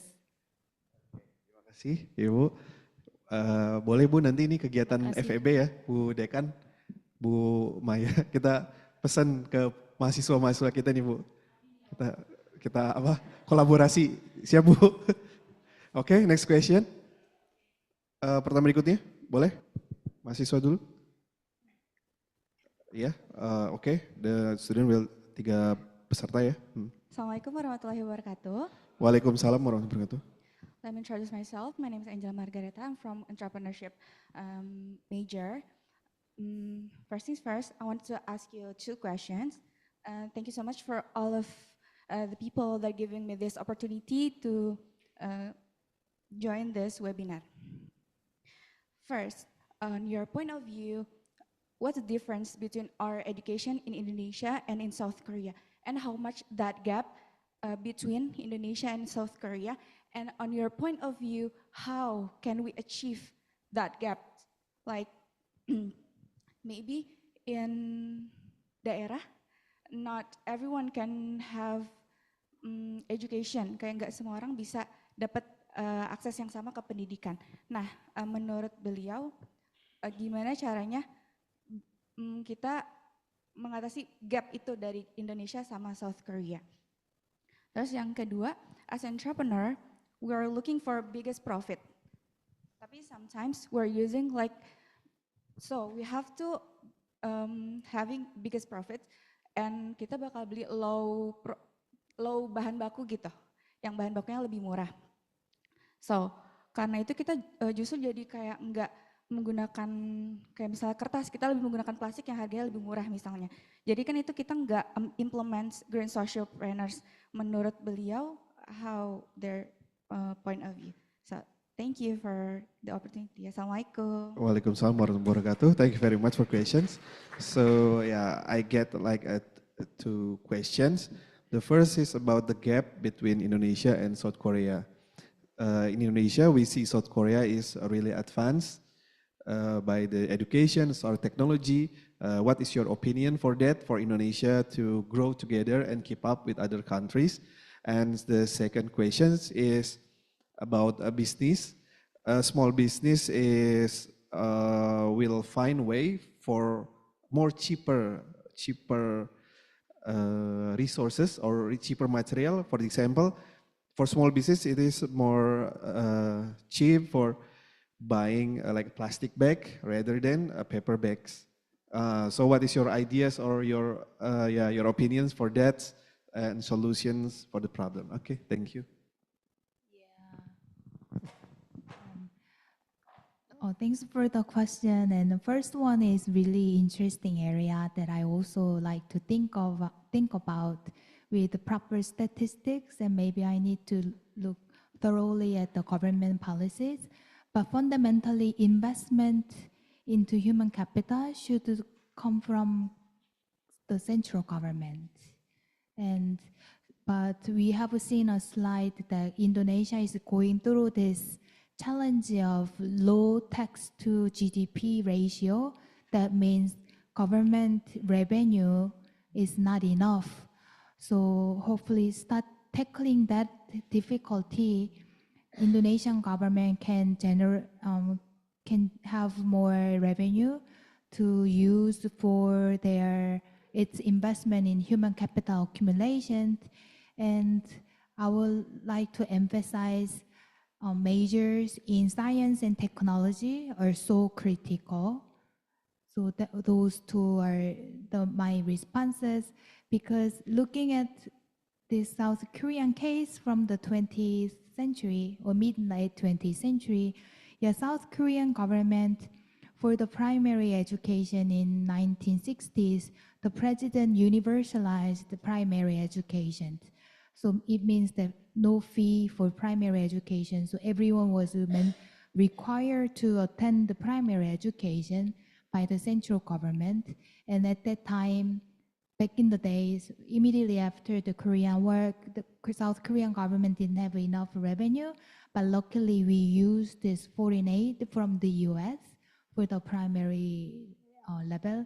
And afterwards, through its industrial policies to upgrade industries, the government was able to collect taxes from enterprises, and that ultimately became the government revenue. And that from there, it invested a lot into this education system. But looking at South Korean case at this moment in 21st century, when we have like 99% attainment rate for higher education, we don't have enough jobs. And because the central government really emphasized this importance of education, it enacted a legal provision to fix a certain proportion of tax the central government collects to be used for education sector. And now South Korea's tax is voluminous, and the fixed proportion only is to use for the education sector, which is too much. So there are some criticisms and concerns, and public discourses are going on regarding that. So difference is the attainment rates, and the solution is the central government, but not to go through this South Korea's problem that we have now. Maybe there gotta be more flexible ways instead of having legal provision that fixes like certain proportion of a tax revenue for education sector. And emphasis on the science and technology. And second response is that maybe green sociopreneurship can be your solution. You say, it's more expensive to buy stuff, like a cost efficiency is not there for small and medium enterprises compared to the large ones, then just maybe go even try to be more higher level of value added, I guess. Like using more green stuff, then you charge more, but it's more like it's like Thank you very much, Dr. Kayungso, for your answer. Okay, we move to online sessions. We have also a lot of questions from our Zoom. Maybe we switch to Zoom first. Yeah, after that, your question. Can we see the Zoom? Okay, oh, we have 170 participants joining us online Zoom. We will move to the question number 4 from Iam Uli from Bogor. Question for Professor Dr. Raldi Hendro. Professor. Yes. Yeah, oh, already connected. The question is, as sustainability become increasingly important in higher education, there is a growing concern that some institutions focus more on improving ranking than creating real environmental impact. How can universities ensure that sustainability initiatives are transformative rather than symbolic? Okay, Professor, you can answer the question. Okay. Well, thank you very much. It is a good question, and quite some time for the management of universities is trying to find the achievement, especially for promoting the university is concerned. But we have to know that domestic management of the university should put priority, especially for, let's say, sociopreneurship here. When we are talking about sociopreneurship, it means that it's very close to the small medium enterprises activities, and once we put our target towards the green and sociopreneurship, it means that we have to get the product coming from recycle or renewable energy, and also waste management or something like that. So having said that we have to develop some kind of curricula in the university concern. The one that asking about what kind of curricula. For example, in Indonesia, we know economy Syariah. That would be very good example that we can promote to the curricula of the School of Business here, because it's going to be very proper towards the implementation at the grassroots level. And another thing is quite sometimes we have some limitations concerning the financial support, for example. And once we set up the cooperation itself having the financial support coming from the members, and the proposals of one entrepreneurs inside the members would be very possible to be developed towards the market, either Shopee or even to export to Japan and Korea, perhaps, sort of things. Thank you very much.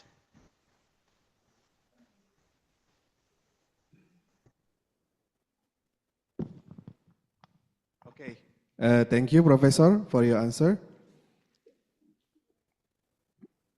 And we back to the offline sites. You can start asking question. Sorry, Assalamualaikum warahmatullahi wabarakatuh. Waalaikumsalam warahmatullahi Maaf, saya kurang bisa bahasa Inggris. Saya ingin perkenalkan dulu, nama saya Hairul Aziz dari program studi manajemen ilmu ekonomi dan bisnis. Saya ingin dalam slide tentang comparative trajectories with Asian peers, itu saya lihat di mana Korea Selatan dapat bertransformasi dari negara berpenghasilan rendah pada tahun 1970 itu sekitar $270 menjadi leader inovasi global yang melipat gandakan PDB per kapita lebih dari 130 kali lipat atau sekitar $37.412 itu dalam 5 tahun. Pertanyaan saya untuk Dr. Gayongsu,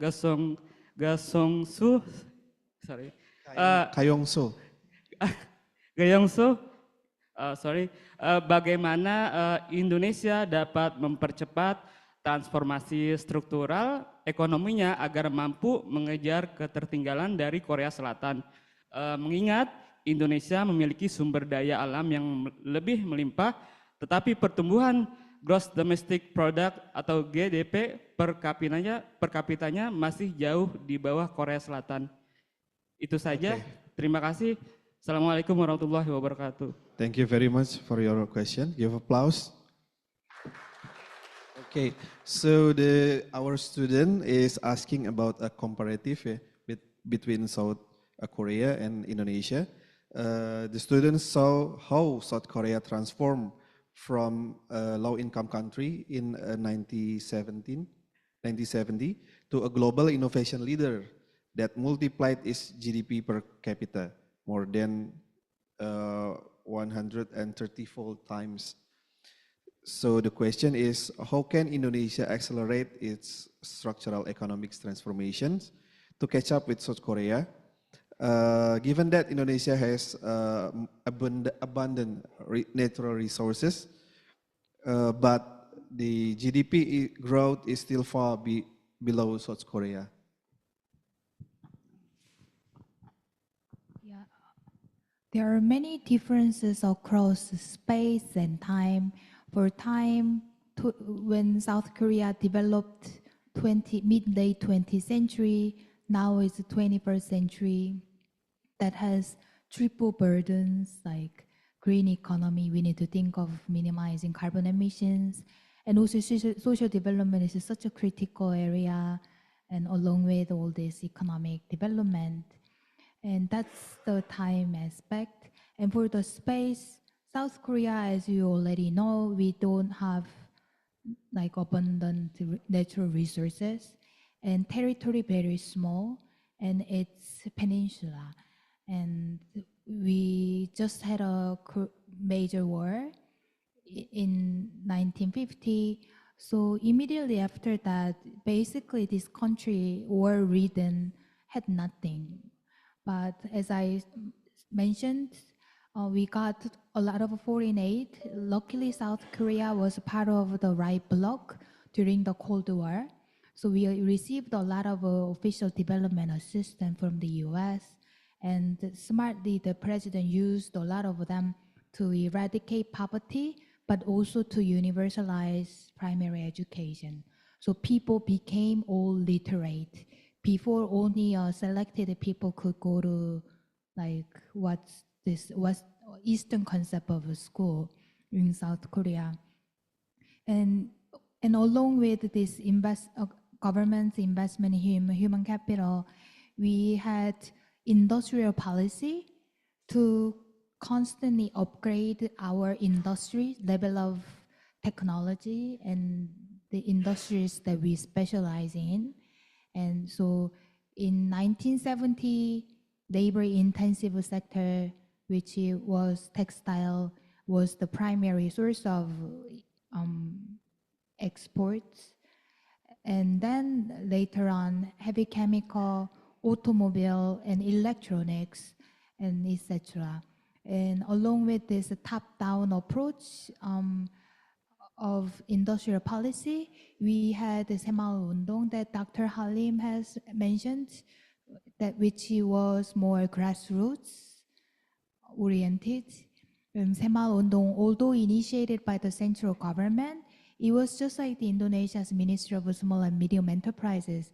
So it initiated this Undong for rural development to narrow regional disparities in terms of development, not telling each village what to do. Instead, they created some support, such as giving some cement to build houses or roads and etc.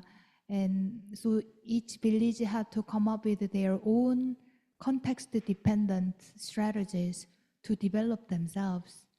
And through that, women who used to stay in households were able to take initiatives for the community development.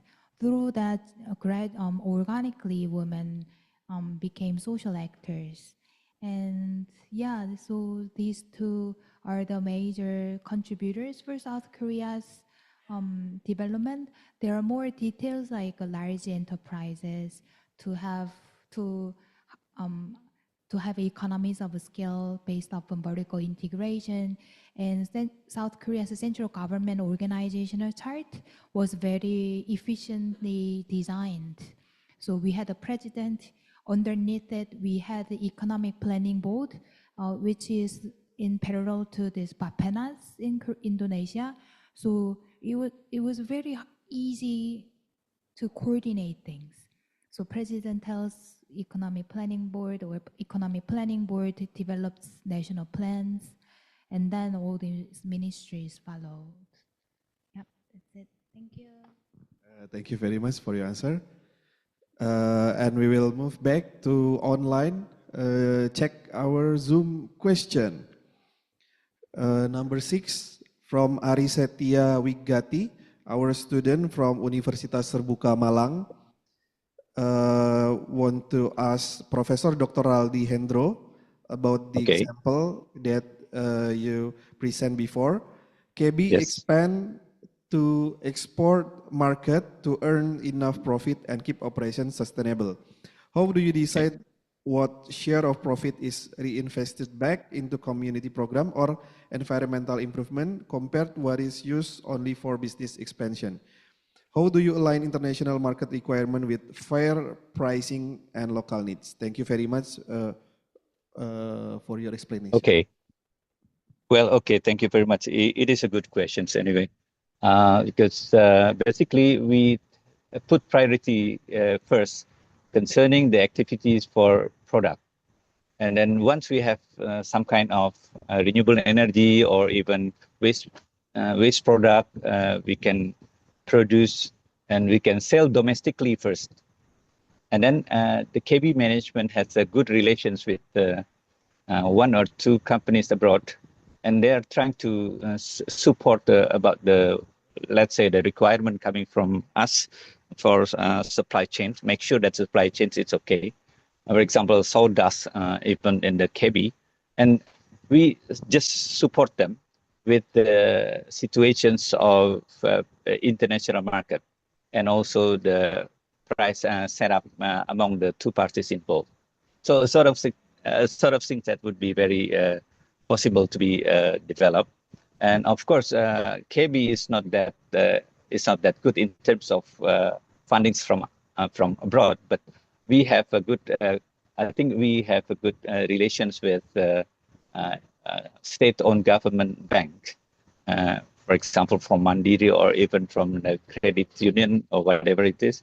So we develop some kind of network, and then to get the support coming from the financial supply. Thank you very much. Okay, thank you, Professor, for your answer. And then we move to other question to Dr. Halim. Okay, the question number 11, Rosa from Universitas Terbuka Bogor. Thank you, Dr. Halim, for fascinating qualitative insight. You mentioned that Indonesian green socialpreneur systematically substitute formal financial capital with informal cultural capital like gotong royong. Yeah, the student want to ask about gotong royong or bank sampah. How can the social enterprises transition from a fragile voluntary-based model into financially sustainable corporate structure without losing their core cultural values? Okay, thank you. Rosa, it is very important that the substantial for the socio-entrepreneurship is about the link to the financial. This is, I think, the first that we can move the mindset from the social entrepreneurship is very different with the financial entrepreneurship. Financial just only the output and outcome, but the social enterprise or the green socio entrepreneurship is the mindset or the mentality. Mentality, you know that if you go to the some area remote area like the East Nusa Tenggara or the Papua, or maybe in Java, but in the we call the pedalaman, yeah, like the Baduy in the Banyuwangi and Malang. It's very, very important that the people in the remote area, in the villages, still connected with the socio-entrepreneurship, with the mindset, like the gotong royong, like the we know that arisan in the Java, and sometimes local wisdom in the remote area more important than the financial. For example, if we know that build something from the government, build some building, for example, the government give the 10 million rupiah, but the totally the building must be 15 million. So the 40 million is maybe the gotong royong from the people. Not only from the government, but the important, the very, very basic is the gotong royong is the like small undang in the Korea. It's about the spirit, it's about the mindset. So it's quite difficult that we move to the green sociopreneurs to the financial like the Rosa. This is the one of the like aggregation, yeah. The financial is not the main purpose, but just only the output or the outcome of the green sociopreneur. Green sociopreneur is the mindset, but the financial is the output of the process in the green sociopreneur. This is a point of view of me. Thank you. Thank you very much, Dr. Halim, for your answer about gotong royong and Bank Sampah Indonesia. Okay, move to the on-site. We have a question from lecturer. Yeah, one of you who is first. Okay, the microphone, please. You can share to Mr. Rizky. Thank you. Oh, sorry. Test. So, thank you. Let me introduce myself. My name is Rizky Rivaldi Afghani, and I am a lecturer from the Tourism Study Program of Faculty Economic and Business, Universitas Terbuka. Before I asking the question, I want to give some opinion. In my opinion, human career path are divided into a 4-step based on the cash flow quadrant model developed by Robert Kiyosaki.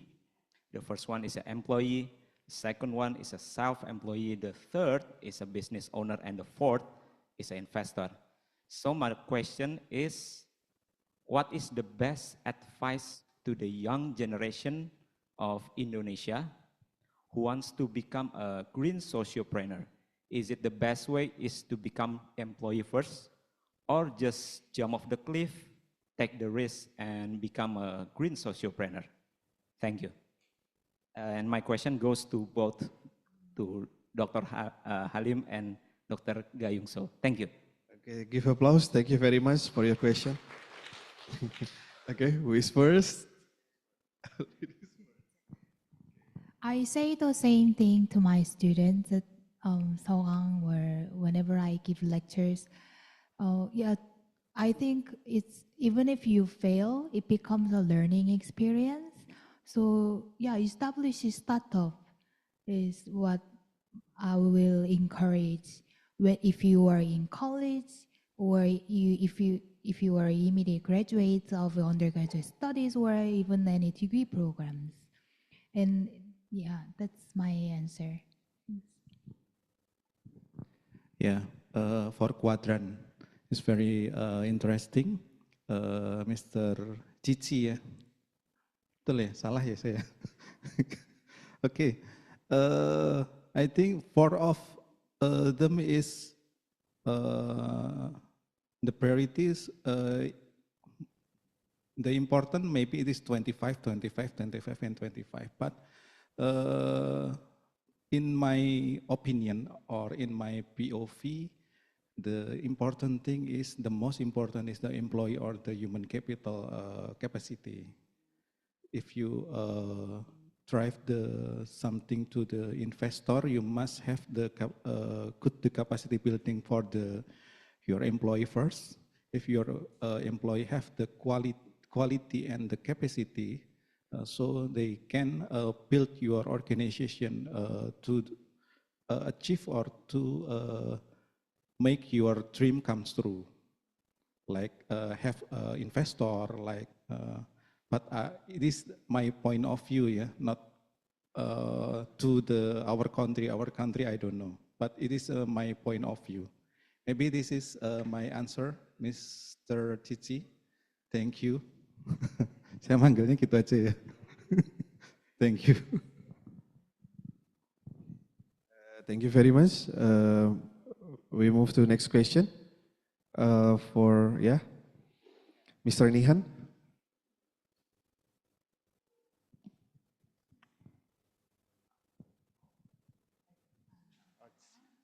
Annyeonghaseyo. Salam Koestoer. Terima kasih. Thank you for the opportunity. My name is Nihan. I'm from Tourism Department of Universitas Terbuka. In terms of all of the green things that we discussed today, I want to thank firstly for Dr. Ga. On your slide, when I see the developing country is a production country, and the developed country in the R&D, they excel in the R&D section. It actually breaks my heart, because as people from Global South, from Indonesia, from the country that is still developing, from the first time and until now still developing, always developing, never be developed. 3 days ago, I visited the Bajo tribe, the seafarer. Bajo is people that is living in the sea, in the in the south of Sulawesi Island. So I go to one of the most remote tribes. They live actually really over the sea, where there is no land mass around, and I see they live so greenly, so very green. Because they don't use gasoline, the electricity is from solar panel that they just get around 3 years ago. And then, but actually it's kind of, so for the question, I don't want to be a speaker right here, I just want to ask question. Sorry. For the question is, do we have to tune back to the ancient local wisdom or roots or ancestor to get the best practice of all of the green things that we discussed today? Because I'm still confused as an academician. I'm still confused when we discussing all about green things, the slogan of green, green, green, and green. Sometimes I feel in my heart that we just make some kind of, what's the name, exception for ourselves, that actually we make a sin for the environment, but we want to make it more not sinful. So maybe for whom it may concern, maybe all participants if want to discuss this briefly. Because in my opinion, right now when I research about something green, sustainable in tourism, I think the most sustainable tourism is not doing the tourism. Yeah, thank you very much. Not doing the tourism is the most sustainable, most green tourism.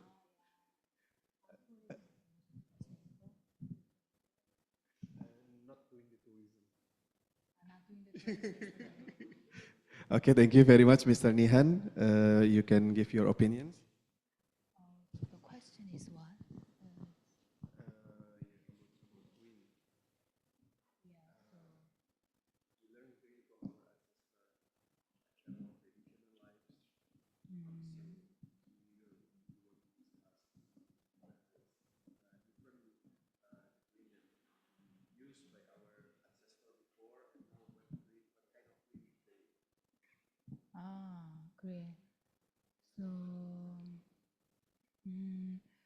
So I guess you were, if I'm not sure if I understood your question right, but I guess you're going to the definition of green economy.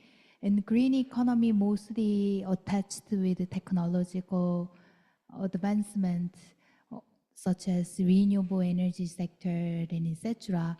But in the context of tourism, I think I heard you said some best practices, and maybe we can look at this Bhutanese case. It's a UNESCO heritage, if I'm right, and they have this cap on the number of tourists they take annually. So that can be a way for Papua or the Far East side of Indonesia can apply for their tourism sector. And yeah, having very serious regulations on the code of conduct by visitors or tourists is also a way, very strict way, and make it more expensive too. Yeah, thank you. Thank you for your opinions, Dr. Halim. Thank you, Mr. Nihan. Should be you speaker in here. Yeah. This is about the paradox. Yeah. If you know that we go to the East Nusa Tenggara, it is very different if you go to the Labuan Bajo and to the Sumba. If the place that the investor come in, and you know now what's the Labuan Bajo now. In the 2017, I went to the Labuan Bajo. It's very different, very completely different than now, because the investor not yet come. But if you know that the problem for the investor coming to the green is not green anymore. You know that the Sumba is very different that from the Labuan Bajo. I think half of me is agree with your statement that if not doing the tourism is the green tourism. Half part of me is agree, but the half because our country have like the contract with the organization, the international organization about the tourism, maybe we must follow them. This is my opinion. Thank you, Mr. Nihan. And maybe we want to hear opinion from Professor Dr. Raldi Hendro.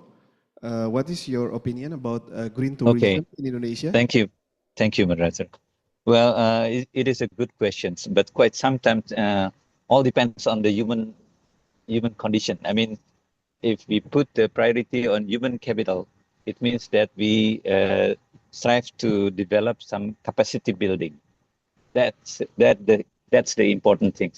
Once the capacity building of the community develop, they will learn about how to get the vision of the green tourism. Once we have the position of how to get the good practice on waste management, for example, in Labuan Bajo or somewhere, it means that we have to put everything on the right path. I mean, we put garbage, for example. Garbage bins can be distributed to the proper places, and the rubbish inside there can be put in the process of renewable energy. So sort of thing that would be very possible to be developed in the tourism destination.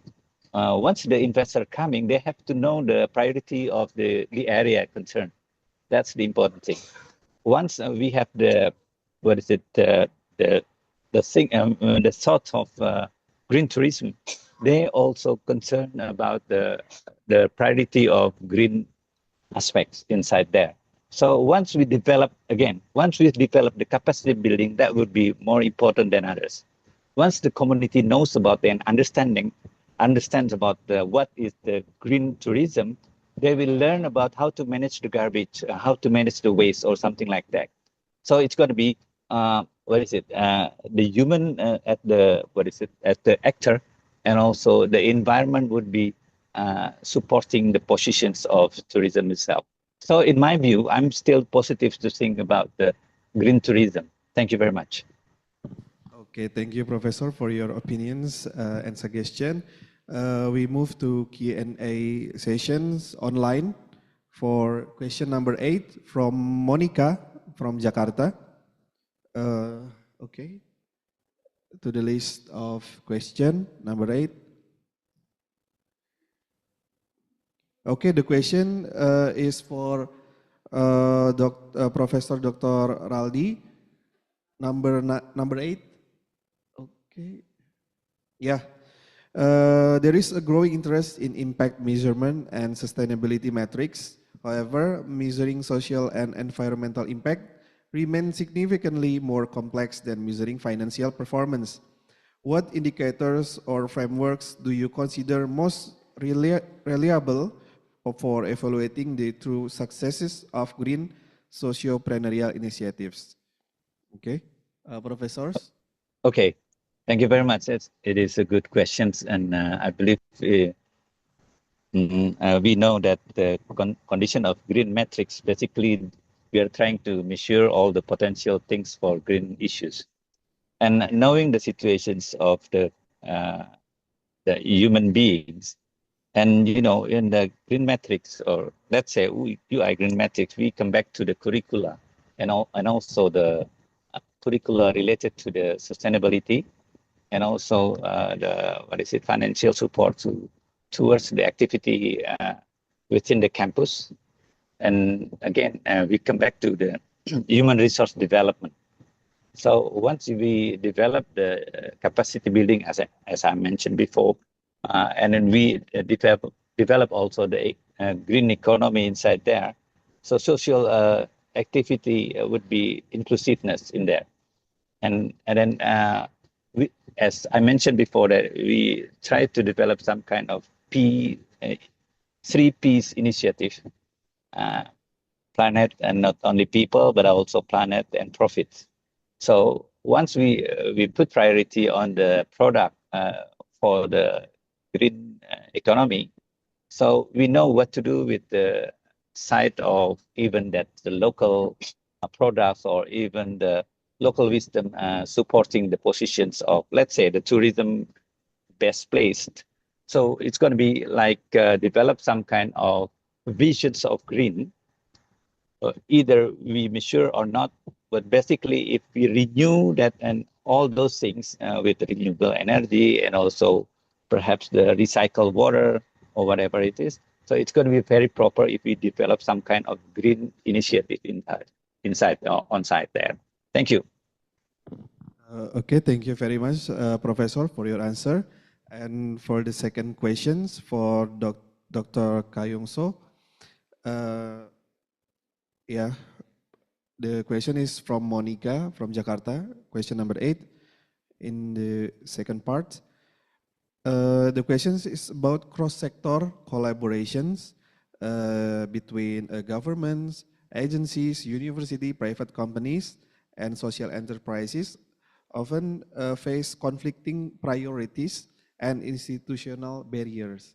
So in the collaboration, we sometimes facing conflicting priorities and institutional barriers. What strategies have been most effective in overcoming these challenges and creating meaningful collaborations? So the strategies to overcoming the challenges. I mean, if there are conflicting goals, then the partnership will not be effective. So maybe first step should be having this common goal that these different stakeholders all have interest in. And to implement that, maybe one of those solutions can be having a centralized or some cluster where universities, startups, and government agencies all can establish their offices, and then synergies, and then complete like sophisticated markets can form themselves organically. And second response can be maybe Going back to our students' case on the Ministry of Small and Medium Enterprises, maybe central government or any agency can, or relevant ministry or agency can have some incentives or awards to recognize the healthy and impactful partners, multi-stakeholder partnership. Yep. Thank you. Thank you very much for your answer. And maybe Dr. Halim, you can add or already? Okay. Oh, unfortunately, we still have a lot of questions online, but because of the times, thank you for answering the questions for all of the speaker. As we come to the end of today's webinar, allow me to briefly summarize our discussion today. Today we learned that green sociopreneurship is not simply about creating environmentally friendly business. Rather, it's about building innovative solutions that generates economic value, empower communities, and protect our planets. A key message we can take away today is think green, act together, and innovate for impact. Because sustainable entrepreneurship is not only about building successful businesses, it's about building a better future. Thank you for all of our distinguished speakers, Dr. Kayong So, Dr. Halim Dedy Perdana, and Professor Dr. Raldi Hendro for sharing their knowledge, and to all participants for your active engagement. We hope the knowledge and perspective shared today will inspire future collaborations and innovative actions toward more sustainable world. Finally, I would like to return the sessions. Thank you very much for all. To our Master of Ceremony, Mrs. Deana Rahmamita, MBA. Thank you very much. Wassalamualaikum warahmatullahi wabarakatuh. Waalaikumsalam. Thank you very much, Mr. Adam, for guiding today's session.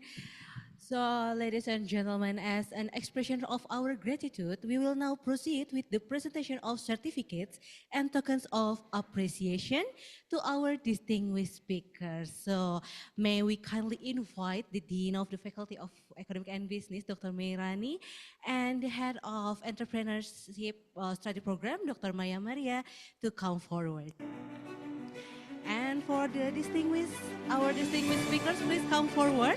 And also we invite the Professor Dr. Raldi. Yes. Thank you. Okay, technical team. All right. Yeah, I think we can go with the Dean first for the certificate.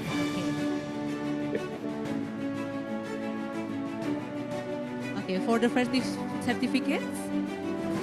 For Dr. Kayong So from the Korea Institute of Public Administration.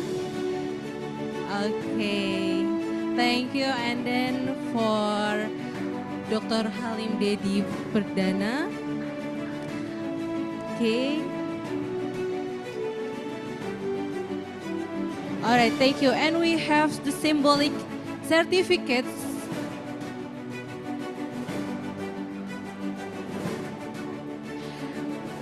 caricature of Dr. Kayong So. Yeah, okay, applause everyone. Thank you. And before the souvenir, maybe the symbolic certificate for... All right, and then next, the souvenir from Dr. Maya. Please to the speakers. Dr. Kayong So, yeah. All right.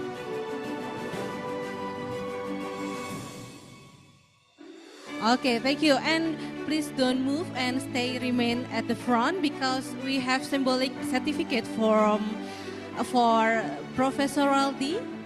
Okay. Thank you very much. Your certificates, Prof. Thank you very much. Thank you very much for being today with us. Appreciate so much. Okay, maybe we can take a photo together with Prof. Raldi too, our Sure. speakers and the moderator, and with the Dean and the Head of Entrepreneurship Study Program. Okay.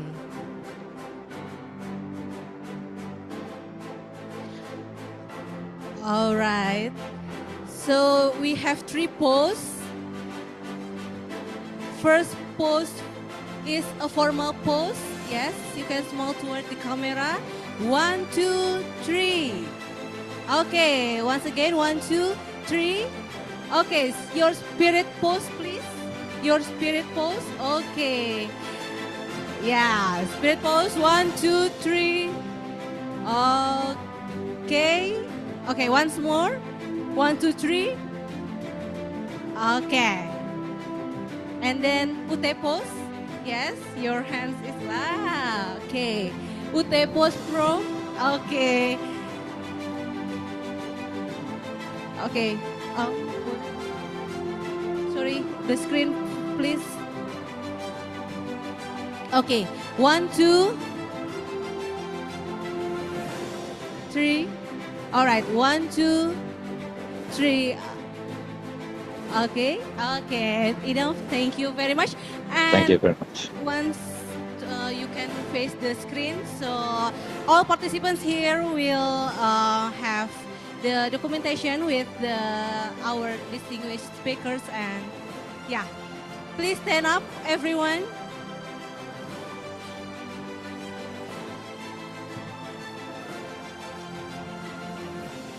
Okay.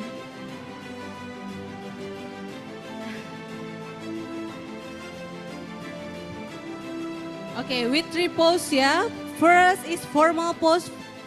Okay, everyone. 1, 2, 3. Okay, once more. 1, 2, 3. Okay, and then your spirit pose, please. Okay, spirit pose. 1, 2, 3. Okay, once again. 1, 2, 3. Okay, your UT pose, please. Okay. 1, 2, 3. Okay, one more. 1, 2. Okay, 1, 2, 3. Okay, thank you, everyone. Our distinguished speakers, the dean and the moderator, you can remain to your seat.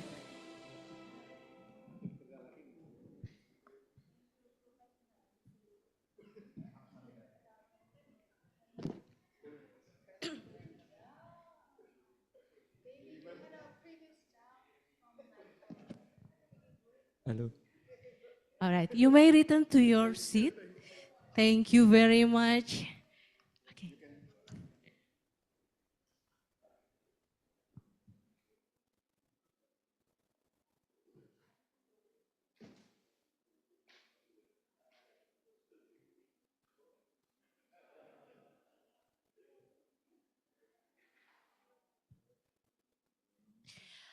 All right, distinguished guest speakers and participants, we have now reached the end of the international webinar.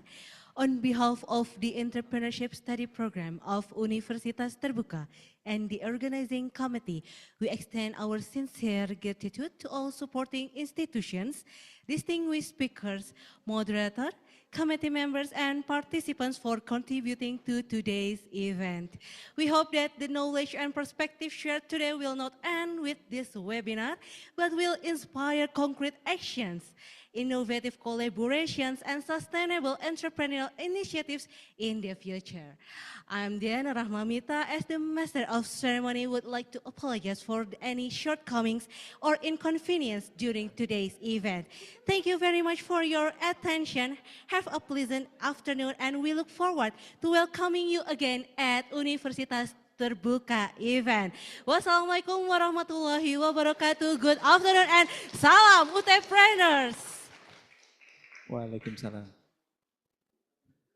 Thank you.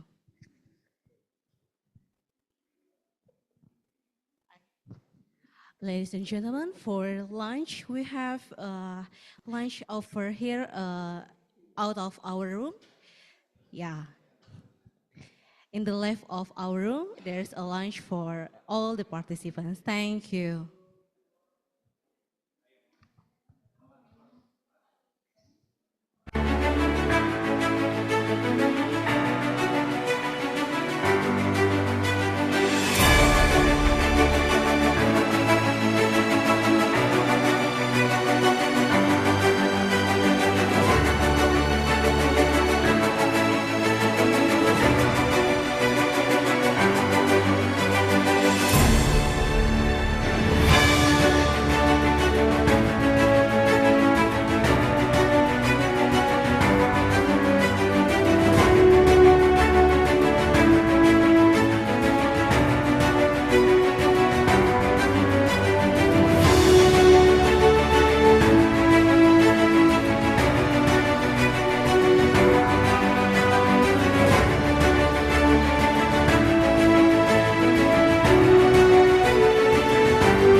Jadi dipersilakan kepada Bapak Ibu, teman-teman mahasiswa untuk dapat makan siang di sebelah. Terima kasih.